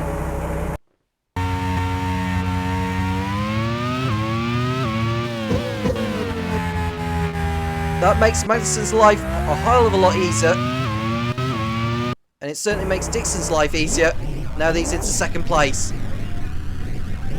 Will Hirakawa get back on the circuit before Christopher Bell gets round? He does get back on.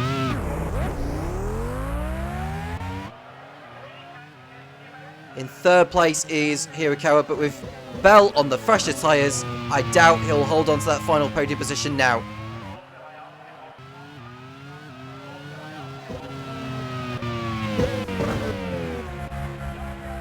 Going to be some stern words, I would imagine, from the Minardi team manager Giacomo Pagliaro.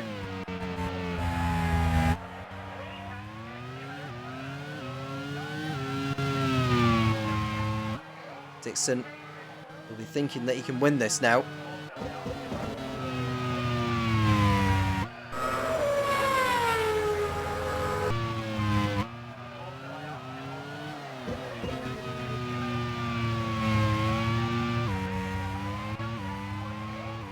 Christopher Bell is into, well, he's 18 seconds off the lead. He needs to dispose of Hirakawa first before he can think about going after Dixon.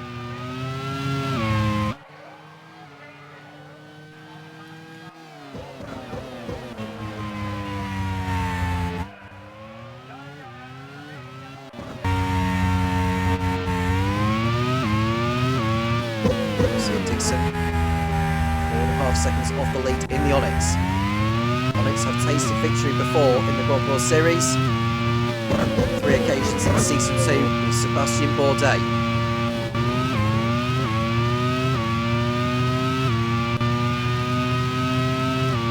The gap between Hirakawa and Bell is 1.8 seconds. Looking at the gap now, it's 1.6, just under that.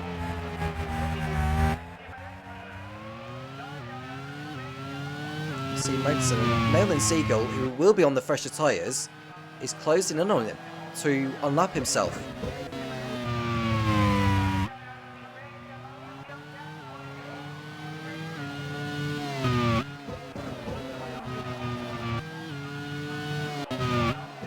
See Dixon. The gap has come down to 1 second between Hirakawa and Bell. Now, it's a matter of time, I think, before Bell gets through on Hirakawa.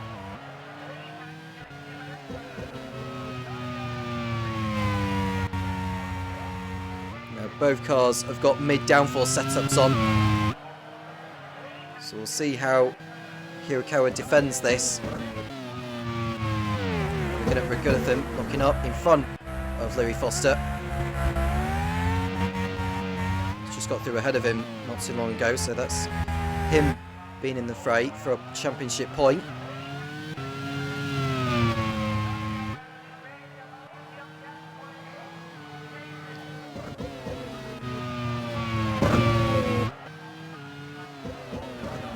Hirakawa in third position ahead. Christopher Bell, he'll tuck up into the slipstream here and he should go through.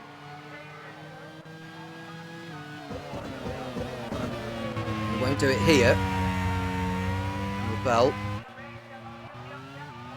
tucks up behind, but he won't go through on the exit. But now looking at Dixon, who's still going after Magnussen. He has Nolan Siegel for company.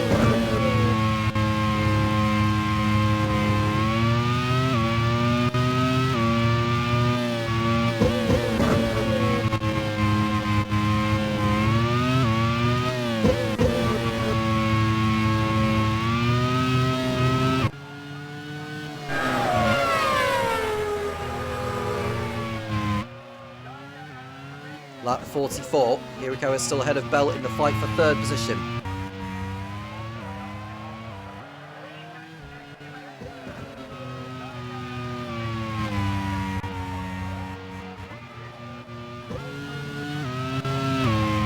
He should get up the inside here, I think. Christopher Bell on rear Hirakawa, there he goes, look. On the inside, and Bell is through into third place on rear Hirakawa. Has he got enough time to go after Scott Dixon? My answer to that is probably no, but he'll give it a good try, nevertheless.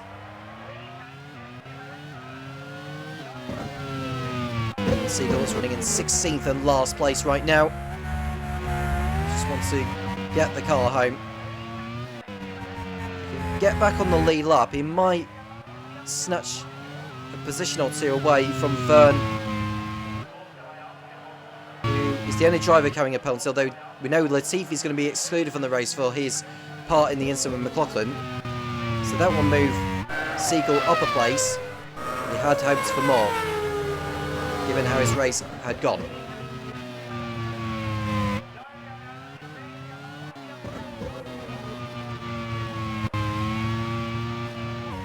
At 45 now.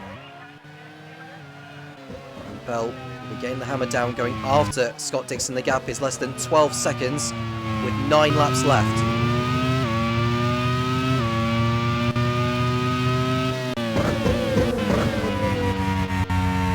Now, Onyx are running a neutral downforce setup compared to the HRT.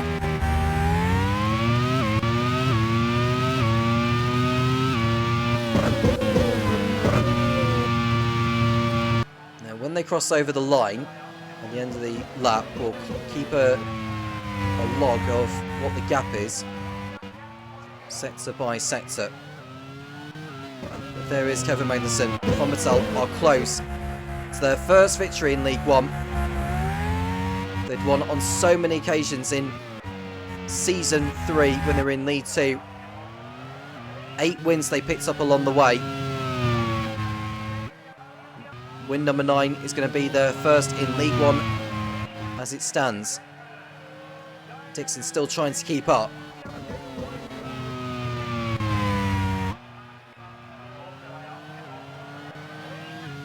The gap between Dixon and Bell has come down to 10.8 seconds, just under that.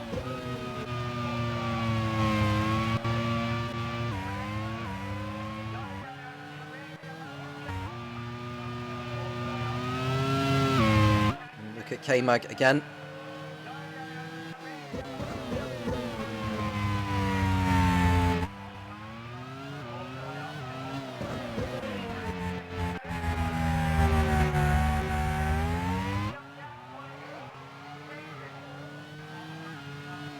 Gap between Bell and Dixon.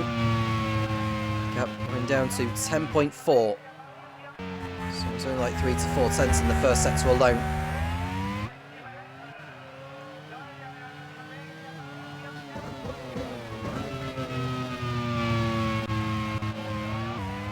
And Dixon's gone over sector 2. Where is Bell compared to him?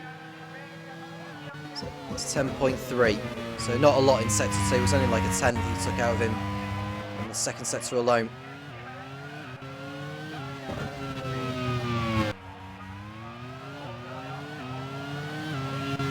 Dixon dropping back gradually now from Kevin Magnussen. Looks to be settling for second place here, which is a fine effort in his first race for Ryan Ferris's Onyx team, who look good for both cars in the points.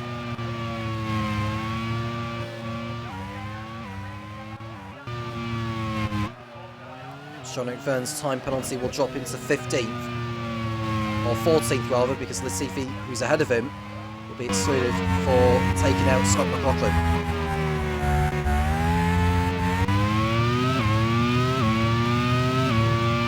Nina Gaidman, who we're riding on board with, was good for 2 championship points. She's just under 5 seconds ahead of Kevin Estra, and she's driven a beautiful race.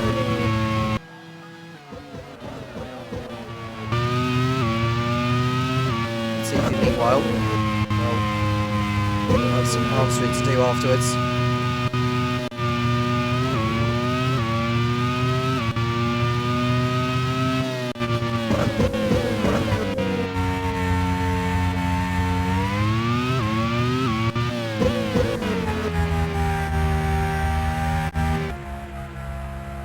Points on the board for Andretti and Prema in their first races in League One, but it's not going to be so for the League 2 teams champions Carlin and for Ram.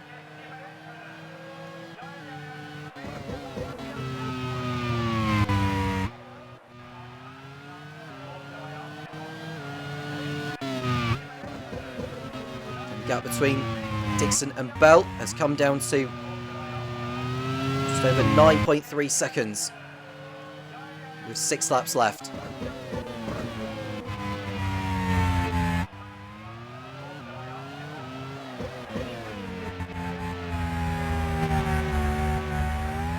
Sector 1, what has Bell been able to do? It's down to just over around about 9 seconds.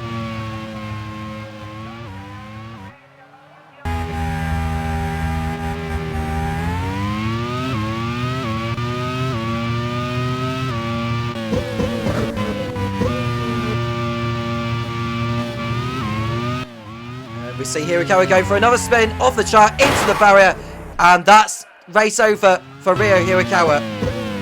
A costly error, and it's going to be no points for Minardi.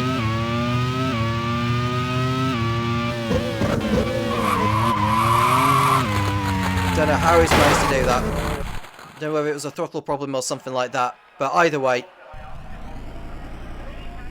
the car is terminally wrecked, and it's race over for Ryo Hirakawa. And that allowed Jake Dennis to go up into 4th position. To Costa 5th was Roland, Lopez, Gaben, Estra, and Linus Lundqvist, who's going to continue his 100% points record from the start of his Grand Prix World Series career. 3 races, and 3 times he'll be in the points.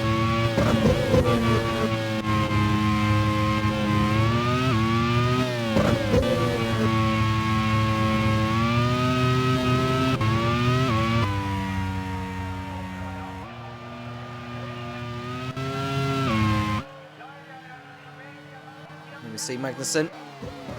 The gap between Dixon and Bell has gone back up again by the looks of it, because Bell's not gaining any time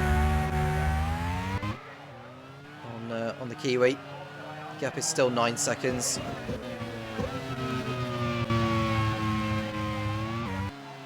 And Dixon, ooh, I was looking at that then, judging by the way the engine was running. Almost looked like it was going to crawl to a halt, but no, it's still going. So, no scare there for Ryan Ferris, or for the Onyx team, or for Scott Dixon. 15 drivers left on the track now. And Seagull a lap down in 15th place.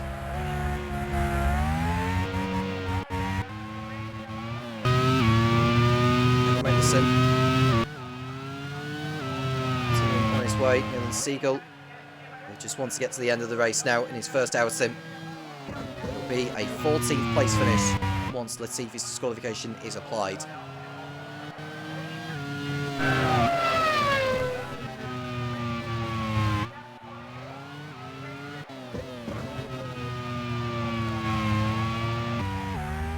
There we see Vern and the Force India chasing after Jose Maria Lopez. With his time penalty, Vern will drop to 13th position.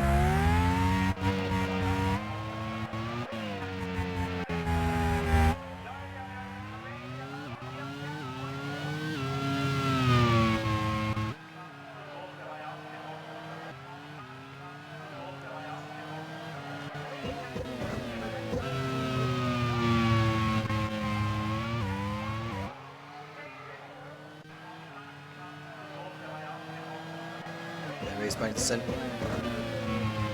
What will team manager Ewan Gale be thinking right now? A dream start to the season for them. Magnussen in the lead and Da Costa in 5th. Which is a total of 35 championship points going the way of them.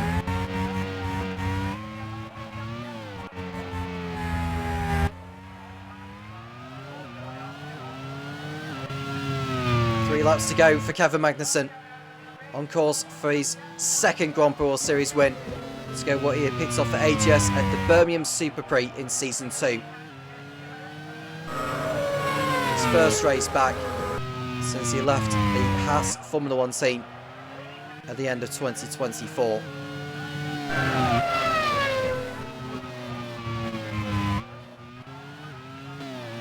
There we see Vern. Oh, he runs wide a little bit, locks up, but just able to hold on to the car. You can just see a fight going on between the likes of Roland, Latifi and Lopez for 6th position.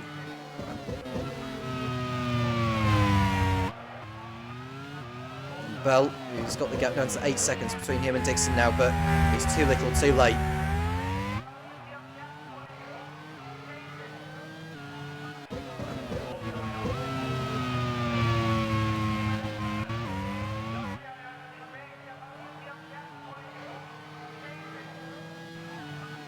Bell can pick up another podium to his name. 2 podium finishes he picks up, including the win. Well, I say a win. He's not won a race yet, I should say. Well, Christopher Bell, he picks up a podium in Kanu, 2nd place finish in Phillip Island. There's going to be another podium, this time it'll be 3rd position.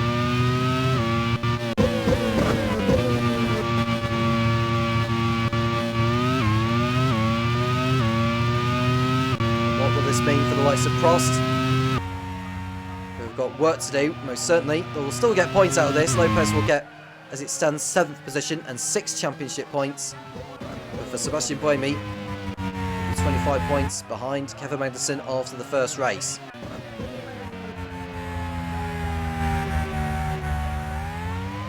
Dixon is still stopped behind the back marker of Nolan Seagull. He's the only driver lapped in this race.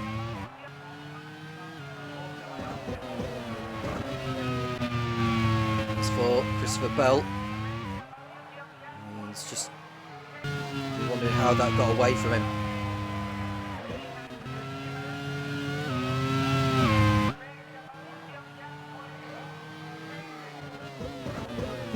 Kevin Magnussen has started the final lap of the race now in the Von Mittal. What a day it's been for Ewan Gale's squad. After a brilliant qualifying, with Magnussen 5th on the grid to get up there towards the front. Da Costa coming through from the midfield to 5th position from 13th. It's been a solid day for Ewan Gale's team, who will have picked up the majority of the points here today, as they had done the entirety of last season. I think after the first race, there's a great chance they'll have another season in League One. This is going to be their 9th victory in the Grand Prix Series. 8 times they did so in League 2 in Season 3. They didn't quite pick up a race win last season, but this time around, Race 1, a driver back in the Grand Prix Series, Kevin Magnussen, is about to kickstart his return in the best way possible. 6 seconds in front of Scott Dixon, who'll be happy with 2nd place for his new team of Onyx. But today, it's all about the Von Mittal squad, the League 2 teams and drivers champions of Season 3, opening their points account for Season 5 with a race win. It's a day to celebrate for Kevin Magnussen, who wins the League 1 Caribbean Grand Prix. Von Mittal celebrate their first win in League 1. And what a day it's been for team manager Ewan Gale. Scott Dixon heads over the line in 2nd place, and Christopher Bell grabs the podium. It should have been the race win, but it's good points to start off his campaign and to get HRT straight into business. Jake Dennis for Andretti in their first race in League 1 grab a 4th place finish. And it's Antonio Felix da Costa who brings the 2nd Von Mittal home in 5th position, ahead of Oliver Rowland, who bags some great points for the Prema team in their maiden outing in League 1. Nicholas Latifi disqualified for taking out Scott McLaughlin on the first lap, so Jose Maria Lopez will be 7th. Vern's time penalty drops him down, so it's Nina Gaiman 8th, Kevin Estra 9th, and Linus Lundqvist bagging a championship point for Andretti. Both Andretti's inside the points. Merve Ragunathan and Louis Foster, the remaining drivers on the lead lap, with Nolan Siegel a lap behind. It's a win for Kevin Magnussen in the League 1 Caribbean Grand Prix in Aruba. What a start for Von Mittal. Scott Dixon 2nd, ahead of Christopher Bell, rounding out the podium. Jake Dennis in a brilliant 4th place for Andretti, a great start for their life in League 1. Antonio Fitzcosta 5th for Von Mittal, and it's Oliver Rowland in 6th for Prema. Jose Maria Lopez on his return to the Grand Prix Series is 7th. Nina Gaiman inside the points for Simtech in 8th. Great job from her. Kevin Estra 9th, and Linus Lundqvist in 10th. Merve Ragunathan in 11th, followed by Louis Foster, with Jean-Luc Verne dropping to 13th for his time penalty. Nolan Siegel, the last driver to take the checker flag. Rio Hirakawa crashing out towards the end, but still classified as a finisher. Pato Award, Felix Rose and Chris who lost towards the end. Robin Fines as well, both arrows out of it. Stoffel Van Dorn, Alex Palou, Sebastian Buemi, the reigning champion, getting off to the worst possible start by pulling out with an oil leak. Rafael Marciello, Pascal Wehrlein, Igor Fraga, and Scott McLaughlin all not finishing. Nicholas Latifi finished in 7th position on track, but disqualified for taking out Scott McLaughlin on the opening lap, and is banned for the next race in Campo Grande. Pascal Wehrlein took the point for pole position, and the fast lap point going in the way of Christopher Bell. A phenomenal start to the season for Von Mittal, who survived by the skin of their teeth last season. For Prost, they've got some work to do. 6 points on the board, but it should have been more. Sebastian Buemi pulling out, and for Minardi, well, they had, well, it's safe to say they totally buckled it, really, with that spin for Hirakawa and crashing out towards the end of the race. More points down the drain, unfortunately. They only came away with the pole position point courtesy of Pascal Wehrlein. But they've also got some work to do to bounce back from the disappointment of last season. It's time to run down on the championship standings in League 1 in the voice of Topher Smith. And I'll see you for the next round in Campo Grande. Well, what a race that was to kick off the League One portion of the championship. A lot of battles, a lot of drama, a lot of controversy, and we have our first race winner of the season in the form of Kevin Magnussen from 5th on the grid to the victory. That marks his return to the Grand Prix World Series in the finest way imaginable. As far as the Drivers' Championship is concerned, much the same as League 2, the race results mirror the championship standings at the moment. Kevin Magnussen in the lead on 25, Scott Dixon on 18, Christopher Bell on 16, adding the fastest lap points onto his 15 for third place. Jake Dennis fourth on 12, Antonio Felix da Costa on 10, Oliver Rowland on 8, Jose Maria Lopez on 6, Nina Gademan picking up points on her debut in 4th, Kevin Estre goes from the back of the grid to pick up 2 points in the Onyx, and Linus Lundqvist collecting the final points for Andretti in 10th. As far as the team standings are concerned, Von Mittal's victory today puts them into the early lead of the championship. 35 points for Ewan Gale's team, 15 ahead of Onyx on 20. Ryan Ferris getting a decent start to the season as well. HRT third on 16 ahead of Andretti on 13. Prema on 8, Prost on 6, Simtek on 4 and Minardi on 1. Scoring no points in the first race of the season are BAR, Force India, Carlin, Arrows and Ram. But we still have 17 more opportunities for them to pick up points and fight for wins and the championship. Well, what a first day of action this has been in Season 5 of the Grand Prix World Series. The Caribbean Grand Prix has truly delivered a spellbinding season opener, and we can't wait to see what the rest of the season holds.